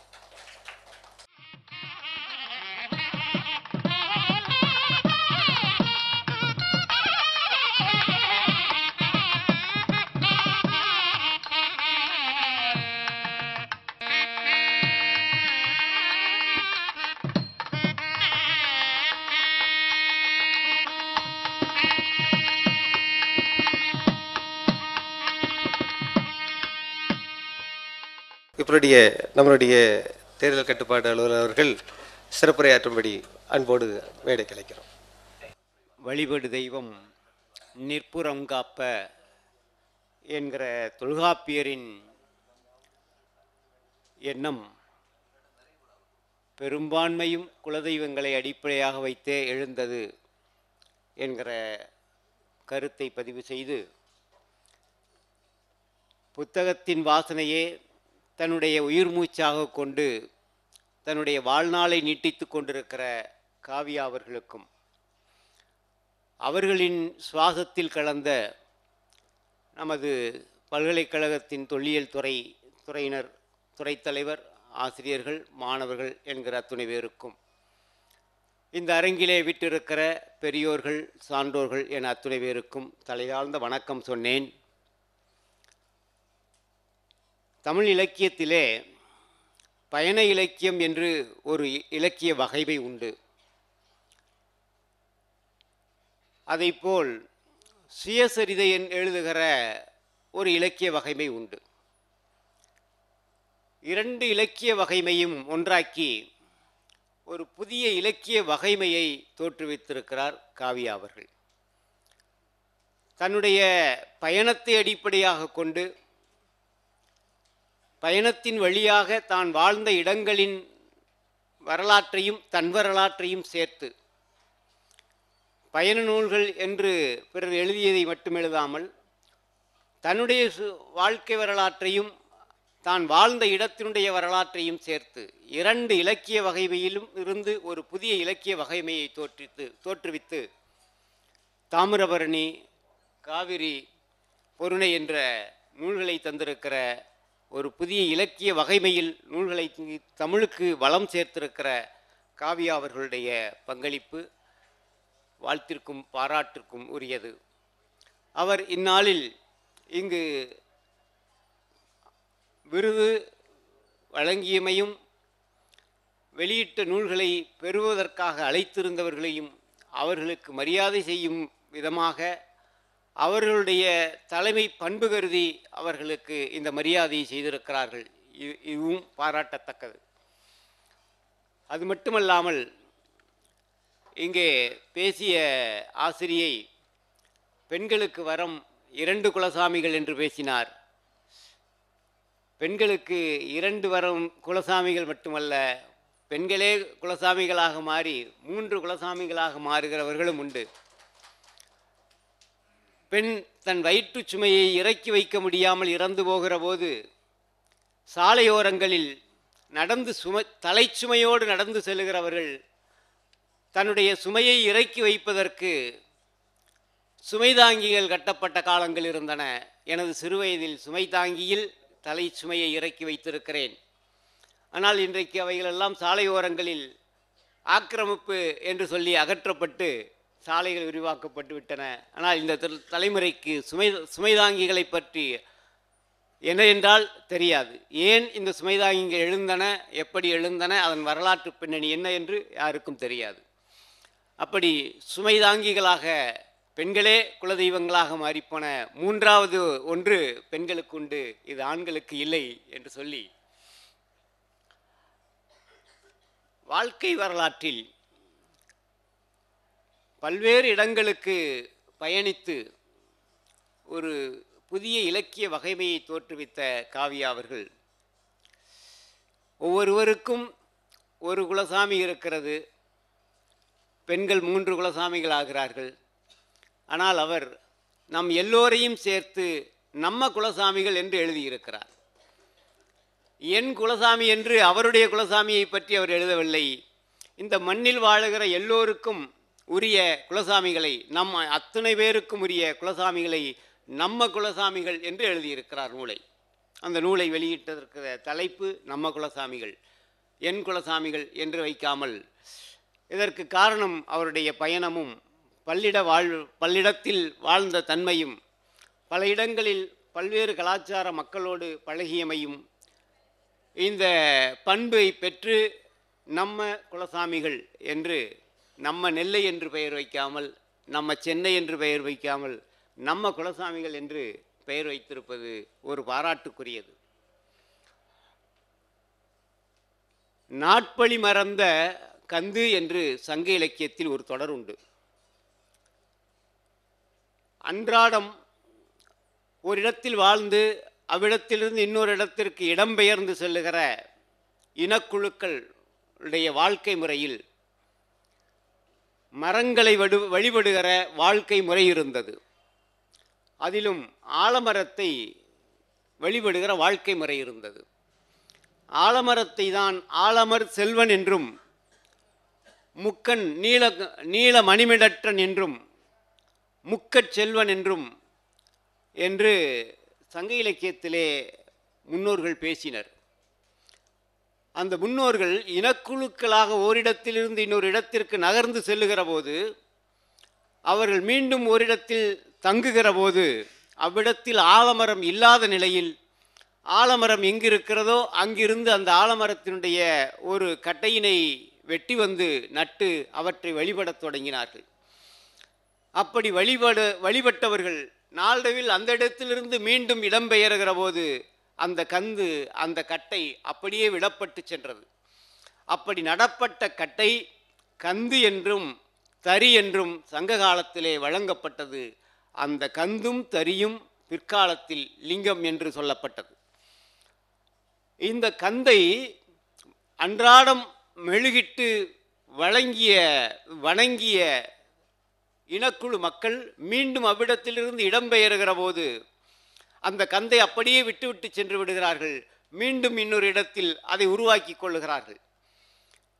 அப்பொழுது நாட்பழி மறந்து அன்றாடம் செய்யப்படுகிற பூசணைகளை மறந்து போகிற அந்த கந்து, இழந்து போகிற அந்த கந்தினை சங்க இலக்கியம் நாட்பழி மறந்த கந்து என்றே அழைக்கின்றது. இந்த கந்துக்கள் எதன் வழியாக பெற்றன என்றால் குலசாமிகளின் வழியாகத்தான் உருவாக்கப்பட்டன. இந்த குலசாமிகளுக்கு முன்னதாக தொல்காப்பியன் இல்லுரை தெய்வம் என்று வழங்குகிறான். இல்லத்திலே உரைகிற கடவுள், இல்லத்திலே உரைகிற தெய்வம். இந்த இல்லத்திலே உரைகிற தெய்வம்தான் நம்மை முன்னும் பின்னுமாக இருந்து காக்கிறது என்கிற ஒரு எண்ணத்தின் விளைவாக சமூகத்தில் தெய்வ வழிபாடு முன்னோர் வழிபாடு, குலசாமி வழிபாடு உருவானது. அதன் வாயிலாகத்தான் தந்தை தன் மகனுக்கு தன் தந்தையின் பெயரை சூட்டுகிற முறைமை உருவானது. அதனால் பெயரன் என்கிற பெயர் உருவானது. பெயரை தாங்குவதால் தான் பெயரன் என்கிற பெயர் உருவானது. இன்றைக்கு அதை பெயரன் என்று சொல்லுகிறோம். ஆனால் அதனுடைய உண்மையான பெயர் பெயரன். பெயரை தாங்குவதால், தாத்தாவின் பெயரை தாங்குவதால் அவன் பெயரன் என்று அழைக்கப்பட்டான். இந்த வழக்காற்றின் வழியாக வருவதுதான் நம்மளுடைய இல்லுரை தெய்வங்களும் குலசாமிகளும். இந்த குலசாமிகள் நம்மளுடைய முன்னோர்களாகவே பார்க்கப்பட்டனர். நமக்காக வாழ்ந்து நம்மை ஈன்றெடுத்து நம்மளுடைய வாழ்க்கைக்காக தன் வாழ்க்கையை தியாகம் செய்து பல்வேறு விதங்களில் தம்மை இழந்து தமக்கு வாழ்க்கையை கொடுத்தவர்களை அவர்கள் வாழ்க்கைக்கு பிறகும் நம்மை காக்கிறார்கள் என்கிற எண்ணத்தின் விளைவாக குலசாமிகள் என்கிற இந்த அமைப்பும் இல்லுரை தெய்வங்கள் என்கிற இந்த அமைப்பும் கடவுள் வழிபாட்டிலே உருவாயின. இவர்கள்தான் நாளடைவில் பெருந்தெய்வங்களாக மாற்றமடைகிறார்கள். இந்த நாட்பழி கந்து என்பதிலிருந்து தொடங்கி ஆகமமாகி நின்று அன்னிப்பான் தாழ்வாழ்க என்று மணிவாசகர் பாடுகிற நிலைக்கு பிற்காலத்தில் வளர்ந்தது. கந்து என்கிற இந்த வழிபடு தெய்வம் பிற்காலத்தில் லிங்கமாக மாறி பெருந்தெய்வமாக மாறுகிற காலத்தில் தென்னாடுடைய சிவனே போற்றி எந்நாட்டவர்க்கும் இறைவா போற்றி என்றும் ஆகமமாகி நின்று அன்னிப்பான் தாழ்வாழ்க என்றும் மணிவாசகப் பெருந்தகையால் பாடுகிற அளவிற்கு வளர்ச்சி பெறுகிறது. இப்படி வளர்ச்சி பெறுகிற இல்லுரை தெய்வம் குலதெய்வம் நமக்கானது மட்டுமல்லாமல் ஊருக்கானதாகவும் பல இடங்கள் அமைந்திருக்கின்றன. ஒரு ஊருக்காக அமைந்திருக்கிற காவல் தெய்வங்கள் நம்மளுடைய குலதெய்வமாக நமக்கு மட்டும் இருக்கிற குலதெய்வம் அல்லாது ஊரையே காத்து இருக்கக்கூடிய காவல் தெய்வங்களும் ஒரு காலத்தில் குலதெய்வங்களாக இருந்து வளர்ச்சி பெற்றவர்கள்தான். பல ஊர்களுக்கு ஊர் பெயராகவே கடவுள் பெயர்கள் ஊர் பெயராக இடப்பெயர்களாக அமைந்திருக்கின்றன. கருப்பூர் என்கிற ஊர் கருப்புசாமியின் அடியாக எழுந்ததுதான். அந்த ஊரில் ஆற்றங்கரையிலோ குளக்கரையிலோ கருப்புசாமி கோயில் இருக்கும். அவ்வாறு வந்த ஊர் பெயர் இடப்பெயர் கருப்பூர் என்கிற ஊர். இது பல இடங்களில் இந்த ஊர் இந்த ஒரே பெயரில் பல ஊர்கள் தமிழ்நாட்டில் இருக்கின்றன. அவ்வாறு குலதெய்வத்தின் அடிப்படையாக உருவாகிற வழிபடு கடவுள்களில் இடப்பெயராக அமைந்தவையும் பல உண்டு தமிழ்நிலத்துள் என்று சொல்லி இந்த வாய்ப்புக்கு நன்றி பாராட்டி சில நிர்வாக காரணங்கள் காரணமாக விரைந்து முடிக்க வேண்டிய நிலையில் நான் எனது உரையை முடித்துக்கொண்டு வாய்ப்புக்கு நன்றி பாராட்டி விடைபெறுகிறேன். நன்றி, வணக்கம். மிக அருமையாக உரை நிகழ்த்திய ஐயா அவர்களுக்கு மிக்க நன்றி. நம்மளுடைய தலைப்புக்கேற்ற விஷயங்களை, அதாவது நம்ம வந்து பொருணை ஆற்றங்கரையை மட்டும் பேசி கொண்டிருந்தோம். ஆனால் தமிழகம் முழுவதும் நமக்கு சுற்றி காட்டி மிக பெருமையாக பேசி அமர்ந்திருக்கிறார்கள். ஐயா அவர்களுக்கு நன்றி. இப்பொழுது ஏற்புரை வழங்குவதற்காக நம்மளுடைய அம்மா கமலா அவர்களை மேடை கலைக்கிறோம். அவையிலே கூடியிருக்கின்ற சான்றோர் பெருமக்கள் அனைவருக்கும் நான் என் மனமார்ந்த நன்றியை முதற்கண் சொல்லிக் கொள்கிறேன். இவ்வளவு சிறப்பாக இந்த கூட்டம் நடைபெறும் என்று நான் எதிர்பார்க்கவே இல்லை. குலசாமிகளை பற்றிய கருத்தரங்கு என்று குறிப்பிட்டிருந்தார்கள். குலசாமிகளை பற்றிய மித்தாலஜி பற்றிய மாநாடு 8, 9, 10 திருப்பதியிலே நடைபெற இருக்கின்றது என்று தெரிவித்துக் கொள்கிறேன். அங்கே கட்டுரை எழுதுவதாக நான் நினைத்து கொண்டிருந்தேன். எனக்கு பதிவாளர் அவர்கள் மிக அருமையான செய்திகளை எல்லாம் சொல்லிவிட்டு சென்றிருக்கின்றார். கந்து கந்து என்று சங்க இலக்கியத்தில் பல இடங்களில் வருது. அந்த கந்து வழிபாடு லிங்க வழிபாடாக மாறியது என்று அருமையாக எடுத்து சொன்னார். குலசாமிகள் 2 என்று சொன்னதற்கு அவர் 3 என்று பெண்ணே குலதெய்வம் தான், கண்ணகி குலதெய்வமாக மாறியிருக்கிறாள் அல்லவா என்று அருமையாக பேசினார். முதற்கண் வரவேற்புரை நல்கிய வரவேற்புரை நல்கிய அவருக்கும் மற்றும் இந்த விழாவிலே கலந்து கொண்ட அனைவருக்கும், எனக்கு மத்தியானம் பேச நேரம் கிடைக்கும்னு நினைக்கிறேன், அதனால சுருக்கமாக முடிச்சிடுறேன். பிற்பகல்ல என்னுடைய கருத்துக்களை எல்லாம் சொல்ல நினைக்கின்றேன். இப்போது இந்த விழாவில் பங்கேற்றவர்கள், பொன்னாடை போர்த்தியவர்கள், விருது கொடுத்தவர்கள், வரவேற்புரை நன்றி உரை எல்லாம் சொல்ல வந்தவர்கள் எல்லாருக்கும் ஒரு சேர நான் என் நன்றியை தெரிவித்துக் கொள்கிறேன். 3ஆம் வகுப்பு படித்தவர் என்று அவரை சொன்னார்கள். நம்பவே முடியவில்லை. ஏராளமான நூல்களை எழுதியிருக்கிறாராம். மத நல்லிணக்கம் பற்றி பேசுகின்றோம், அதை பற்றி அவர் எடுத்து சொன்னார். இப்படி தெரியாத புதிய புதிய செய்திகளை எல்லாம் இங்கே வந்து சொன்னார். அது மட்டுமல்ல, எனக்கு பின்னாலும் இந்த பணி தொடர வேண்டும் என்று காவ்யா அவர்கள் சொன்னார்கள் அல்லவா. சுமார் அவருக்கும் எனக்கும் பழக்கம். 97 முதல் என்னுடைய முதல் நூல் 2வது நூலை அவர் தான் பதிப்பித்தார். அன்றையிலிருந்து இன்றைக்கு வரைக்கும் தொடர்கிறது. போன ஆண்டு எனக்கு கடிதம் எழுதியபோது அன்புள்ள அக்கா என்று எழுதியிருந்தார். அது முதற்கொண்டு எனக்கு தம்பியே கிடையாது, அவரை நான் என் அருமை தம்பியாக வரித்து கொள்ளுகிறேன். இதுவே என்னுடைய ஏற்புரைக்கு ஒரு சிறந்த சான்றாக இருக்கும் என்று கூறி முடிக்கின்றேன். இன்னும் சங்க இலக்கிய களஞ்சியம் போட இருக்கின்றேன், அவர்தான் அதை பதிப்பிக்கப் போகிறார் என்ற மகிழ்ச்சியான செய்தியை சொல்லிக்கொண்டு நன்றி உரை சொல்லுகின்றேன். அனைவருக்கும் ஒரு சேர கூறுகின்றேன். அதாவது இங்கே இருக்க மாணவர்கள் நிறைய பேர் வந்து 2 மணிக்கு எக்ஸாம் எழுத போக வேண்டியிருக்கு, அதனால் அவங்களும் சாப்பிடணும். அதுபோல் என்னுடைய ஏற்புரையை 2 நிமிஷத்தில் முடிச்சுக்கிட்டேன். ஏன்னா 1 மணிக்கே முடிச்சிடணும் அப்படின்னு சொல்லியிருக்காங்க. ஏன்னா எனக்கு ரொம்ப சந்தோஷமான நாள். ஏன்னா நான் வந்து என் வாழ்க்கையில் 75வது நூல் இந்த நூல். எனக்கு உண்மையிலேயே ரொம்ப சந்தோஷமாக இருக்குது. அதோட என்னோடய அவார்டு அப்படின்னு இது எனக்கு 50வது அவார்டு. தமிழக அரசுடைய விருது வந்து ஒரு 4 விருது கிடச்சிருக்கு. அதோடு சேர்த்து இது எனக்கு ஒரு 50வது அவார்டு. ஆக வாழ்க்கையில் வந்து ஐயா சொன்ன மாதிரி அந்த 60, 75 மாதிரி எனக்கு 50, 75 வந்து நிற்குது. அது எல்லாமே எனக்கு காவியா போட்ட ஒரு பிச்சைன்னே சொல்லலாம். ஏன்னா அது தைரியமாக நான் சொல்லுவேன். ஏன்னு கேட்டிங்க அப்படின்னு சொன்னால், ஐயா சொன்னாங்க 25 நூல் இருக்கும் அப்படின்னு சொன்னாங்க. 37 நூல் நான் காவியாவில் வெளியிட்டிருக்கேன். இதோட சேர்த்தா 38வது நூல். என்னோட 75 நூலில் எனக்கு பெரும்பான்மையான வாய்ப்பை கொடுத்தது வந்து காவியா தான்.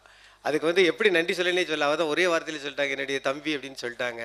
இதை விட வேறு என்ன வேணும்? ஐயா எல்கேசி சொன்ன மாதிரி நேற்று என்னுடைய சித்தி மகன் ஒருத்தங்க இல்லாமல் போனாலும் நான் இன்னொரு இடத்துல ஒரு பெரிய குடும்பத்தில், அதுவும் பெரிய குடும்பம், சாதாரண குடும்பம் கிடையாது, காக்கரையில் அவங்க அண்ணன் தம்பி அவங்களுடைய மாமன் மச்சான் அப்படின்னு சொல்லி அந்த குடும்பத்தில் கிட்டத்தட்ட நான் வந்து 25 வருஷமாக பயணிக்கிறேன் அப்படின்னு சொன்னால் அவங்க கண்ணீர் விட்டுட்டாங்க. எனக்கு அந்த இது மனசுக்குள்ளே ஒரு அழுத்தமாகவே தான் இருக்குது. அந்த அளவுக்கு எனக்கு ஒரு சந்தோஷமான ஒரு விஷயம். அதுபோல் இந்த நிகழ்ச்சிக்கு வந்து நான் நிறைய பேருக்கு நான் நன்றி சொல்லணும். ஏன்னு கேட்டால் தொல்லியல் துறையில் வந்து எனக்கு வந்து சுதாகர் ஐயா வந்து 2 வாய்ப்பு கொடுத்தாங்க. ஒன்று வந்து ஒரு மனிதன் வந்து ஒரு பெரிய பேராசிரியர் இருக்கிறவங்க கீழே இருக்கவங்களே அவங்க நினச்சே பார்க்க மாட்டாங்க. ஆனால் அவர் நினச்சி பார்ப்பார். சிற்பி பாமாவும் என்னையும் அடிக்கடி சொல்லிக்கிட்டே இருப்பார். என்னுடைய சிஷ்ய பிள்ளையை கூட அவர் பேச வச்சாருன்னு சொன்னேன். அதை விட ஒரு பெரிய விஷயம் என்னென்னா, அவருக்கு கிடைச்ச ஒரு வாய்ப்பு, கொய்த்துக்கு போகக்கூடிய வாய்ப்பு. என்னையும் கொய்த்துக்கு கூப்பிட்டு போய் கொய்த்தில் போய் என்னை சிறப்பு விருந்தினராக பேச வச்சு மேடையில் முன்னால் உட்காந்து கேட்டுக்கிட்டு இருந்தார். இதில் என்ன விஷயம்னா, எனக்கு உடம்பு சரியில்லை அப்படிங்கக்காண்டி என்னுடைய லக்கேஜ் கொண்டு செவந்து கொண்டு போய் கொய்த்துலேருந்து கிட்ட வந்து வீட்டில் கொண்டு விட்டுட்டு தான் வந்தார். இந்த மாதிரி பேராசிரியரை எங்கேயுமே நம்ம பார்க்க முடியாது. அதனால் இந்த நன்றியை நான் இங்கே தான் தெரிவிக்க முடியும். அதே மாதிரி நம்மளுடைய ஐயா நம்மளுடைய ஹரிஹரன் ஐயா சொன்னாங்க, அதாவது நம்ம ரித்திகாவை மட்டும் இப்போ சொன்னாப்புல, இந்த ஆய்வு பண்ணதில் என்னோடய நூலை வந்து ஆய்வு பண்ணிக்கிட்டு இருக்காங்க அப்படின்னு ரித்திகாவை சொன்னாப்புல. அதே மாதிரி என்னுடைய கொழுந்தியா அவங்க வந்து எங்களுடைய அந்த டிஎன்எம்எஸ் காலேஜில் இருக்காங்க, தமிழ்துறை தலைவராக இருக்காங்க சுயநீதியில். அவங்களும் என்னுடைய புத்தகத்தை ஆய்வு பண்ணிக்கிட்டு இருக்காங்க, அவங்களையும் சொல்கிறேன். அப்புறம் இன்னொரு விஷயம் வந்து, எனக்கு வந்து நிறைய பேர் சப்போர்ட் அந்த ஊருக்கெலாம் போகும்போது எல்கேஜி ஐயா சொல்கிற மாதிரி இங்கே வந்திருக்க பிச்சுமணி, அதே மாதிரி எங்கள் நாட்டார்கள் எஸ்கே திருப்பதி போன்ற ஆட்கள் நிறைய பேர் எனக்கு கூடவே அலைவாங்க. அவங்களுக்கெல்லாம் உண்மையிலே ஒரு இடைத்தாமரை 1000-1500 பக்கத்தில் வருது அப்படின்னு சொன்னால் அதுக்கு பின்னால் ஏகப்பட்டவர். இந்த சமயம் வந்து தொழில்துறை மாணவர்களும் என் கூட சேர்ந்துக்கிட்டாங்க. அதனால் மாணவர்களுக்கு நான் தனியாக நன்றி சொல்லணும். ஏன்னா ஒரு 2-3 நாள் அவங்களுடைய பயணம், அவங்க கூட நான் பயணம் போனேன். அந்த 3 நாள் பயணம் போனது எனக்கு ரொம்ப ஆசையாக இருந்து. என்னென்னா, திரும்ப நான் சின்ன குழந்தையாக பிறந்து திரும்ப நான் கல்லூரி படித்து சாருக்கிட்டே வந்து அந்த தொழில் துறையில் சேரணும்னு சொல்லி எனக்கு ஆசை. அது நடக்குமோ நடக்காத தெரியாது. ஆனால் அந்த அளவுக்கு அந்த குழந்தைகள் கூட ரொம்ப பிரமாதமாக அந்த டூர் இருந்தது. நிறைய கல்வெட்டுகளை படித்தாங்க. மருத்துவமனைக்குள்ளே நாங்கள் போனோம், அவங்க கொண்டு வந்த சாப்பாடை நாங்கள் சாப்பிட்டோம், நாங்கள் அங்கங்கே வாங்கி கொடுத்தோம். இந்த மாதிரி விஷயங்கள்லாம் நடக்கிறது வந்து மனோமணி சுந்தரார் பல்கலைக்கழகத்தில் தொழில் கழகத்தில் மட்டும்தான் நடக்குது. அதுக்கு வந்து நான் உண்மையிலேயே நன்றியை தெரிஞ்சுக்கலாம். அதுபோக இன்னொரு இடத்துல இந்த கட்டுரை எழுதின நிறைய பேர் எனக்கு வந்து வேண்டப்பட்டவங்களாக இருந்தாங்க. அது எனக்கு ரொம்ப சந்தோஷமாக இருந்தது. இப்போ பேராசிரியர் நம்ம சிதேந்திரனாக இருக்கட்டும், அப்புறம் இங்கே வந்திருக்கக்கூடிய சாத்தாங்குளம் முருகனையா அப்படின்னா ஒரு நாவல் எழுதுறதுக்கு எனக்கு தூண்டுகோலாக இருந்தாங்க. நான் சாத்தன் அப்படிங்கக்கூடிய என்னுடைய நாவல் எழுதுறதுக்கு வந்து தூண்டுகோலாக இருந்தாங்க. ஐயாலாம் அங்கே வந்திருக்கிறாங்க. இப்படி நினைக்கும் போது எனக்கு இருக்கிற எல்லா முகமுமே நல்ல சப்போர்ட். அது மாதிரி நான் இதை பேசிக்கிட்டே இருந்தால் நமக்கு எல்லாருமே சாப்பிட போகணும், நிறைய விஷயங்கள் இருக்குங்க, குடும்பத்துக்காரங்க எல்லாமே இருக்காங்க. இது போக இன்னொரு கோரிக்கை வேறு இருக்குது. அந்த கோரிக்கையை வேறு நம்ம நிறைவேற்ற வேண்டிய ஒரு கட்டத்தில் இருக்கோம். ஏன்னா அம்மா படித்த அந்த தொல்காப்பியர் பாடதை 2 நிமிஷத்தில் நான் பாடி காட்டுறேன்னு ஒரு ஐயா சொல்லிக்கிட்டு இருக்காங்க. அவங்களே வேறு பாட வைக்க வேண்டியிருக்கு. அது போக முத்துகிருஷ்ணன் ஐயா வந்து நாங்கள் எப்படி இந்த 25 வருஷமாக தொடர்றோமோ அந்த மாதிரி முத்துகிருஷ்ணன் ஐயாவும் தொடர்ந்துக்கிட்டு இருக்காங்க. இன்றைக்கி ரிட்டையர்ட் ஆன பிறகு வந்திருக்காங்க. அதான் பெரிய விஷயம். ரிட்டையர்ட் ஆன பிறகு எல்லாருமே ரிட்டையர்ட் ஆனால் வீட்டுக்கு போயிடுவாங்க. ஆனால் அந்த முத்துகிருஷ்ணன் ஐயாவுக்கு ரிட்டையர்ட் எப்பவுமே கிடையாதுன்னு நினைக்கிறேன். அவங்க இன்றைக்கி மெனக்கெட்டு நோட்டீஸை பார்த்து நம்ம நிகழ்ச்சிக்காக வந்திருக்காங்க. அந்த மாதிரி அதே மாதிரி எங்களுக்கு அவங்க எங்களுடைய துறை தலைவியோடு வந்திருக்கக்கூடிய சுமித்ரா உள்பட பேராசிரியர்கள், அப்புறம் நிறைய பேராசிரியர்கள், எல்லாத்துக்குமே எங்களுடைய குடும்ப நண்பர்கள், சொல்லப்போனால் குடும்பத்தில் இருக்கிற அவங்க மாமா, அவங்க தம்பி, எல்லாத்துக்கும். அப்புறம் நம்முடைய முத்தமிழ் சாரை இந்த இடத்துல நான் சொல்லணும். முத்தமிழ் சார் வந்து கிட்டத்தட்ட எங்களுக்கு வந்து ஒரு 10-12 வருஷமாக வீடியோ எடுத்து கொடுத்துட்டே இருக்காங்க. வீடியோ எடுத்து அதை வந்து யூடியூப்பில் அப்லோட் பண்ணி எங்களுக்கு வந்து காவியாவோட விழா அப்படின்னு சொல்லி போட்டு தந்துக்கிட்டு இருக்காங்க. அவர் ஒரு பேராசிரியரோட மகன். அவர் ஒரு பெரிய பேச்சாளர், ஒரு சினிமா நடிகர், சினிமா டைரக்டர், ஊன்றுகோல் அப்படிங்கக்கூடிய படத்தில் பெரிய இயக்குனர். இப்படிலாம் பண்ணிக்கிட்டு பெரிய விஷயம் மேடையில் தான் இருக்கக்கூடிய ஆள் அப்படின்னு சொல்லி பார்த்தா அவர் வந்து எங்களுக்கு எதிர்ப்பில் இருந்து உட்காந்து பண்ணிக்கிட்டே இருப்பார். அது மாதிரி இந்த இடத்துல நான் முதல்ல பார்த்ததுலேருந்து வளர்ந்தவங்க சிஷியனும் அப்படி தான். முதல்ல வரும்போது ஒரு 19 வருஷத்துக்கு முன்னால் வரும்போது அவன் வந்து சாதாரண ஆளாக வந்தான். இன்றைக்கி வந்து 4 புத்தகம் எழுதக்கூடிய ஒரு எழுத்தாளர் ஆகியிருக்கான். அந்த மாதிரி அதாவது கம்பன் வீட்டு கட்டுத்தெரியும் கவிப்பாடு அப்படிங்கிற மாதிரி காவியாவை வந்து தொட்டவர்கள் எல்லாம் எழுத்தாளர்களாக மாறிடுவாங்க. அந்த வகையில் வந்து இன்றைக்கி நிறைய பேர் வந்து தொட்டிருக்கீங்க. நீங்கள் எல்லாருமே எழுத்தாளர் ஆயிடுவீங்க அப்படின்னு ஒரு நல்ல இதை சொல்லி உங்களுடைய வேண்டுகோள் இல்லை, உங்களுடைய அனுமதியின் பேரில் நான் வந்து ஐயா அவர்களை 2 நிமிடம் அந்த தொல்காப்பிய பாடலை பாடுபடி கேட்டு நன்றி உரையோடு முடித்துக் கொள்கிறோம். நன்றி இல்லை, ஐயாவோட பயணியாற்றிய பேராசிரியர்கள் முருகன், மதிவாணன், சந்தி அவர்களுக்கும் என்னுடைய நன்றியை தெரிவித்துக் கொள்கிறேன். அதே மாதிரி மேடம், அப்புறம் அந்த குழந்தைகள் எல்லாருக்குமே மீண்டும் ஒரு முறை நன்றியை தெரிவித்துக் கொள்கிறேன்.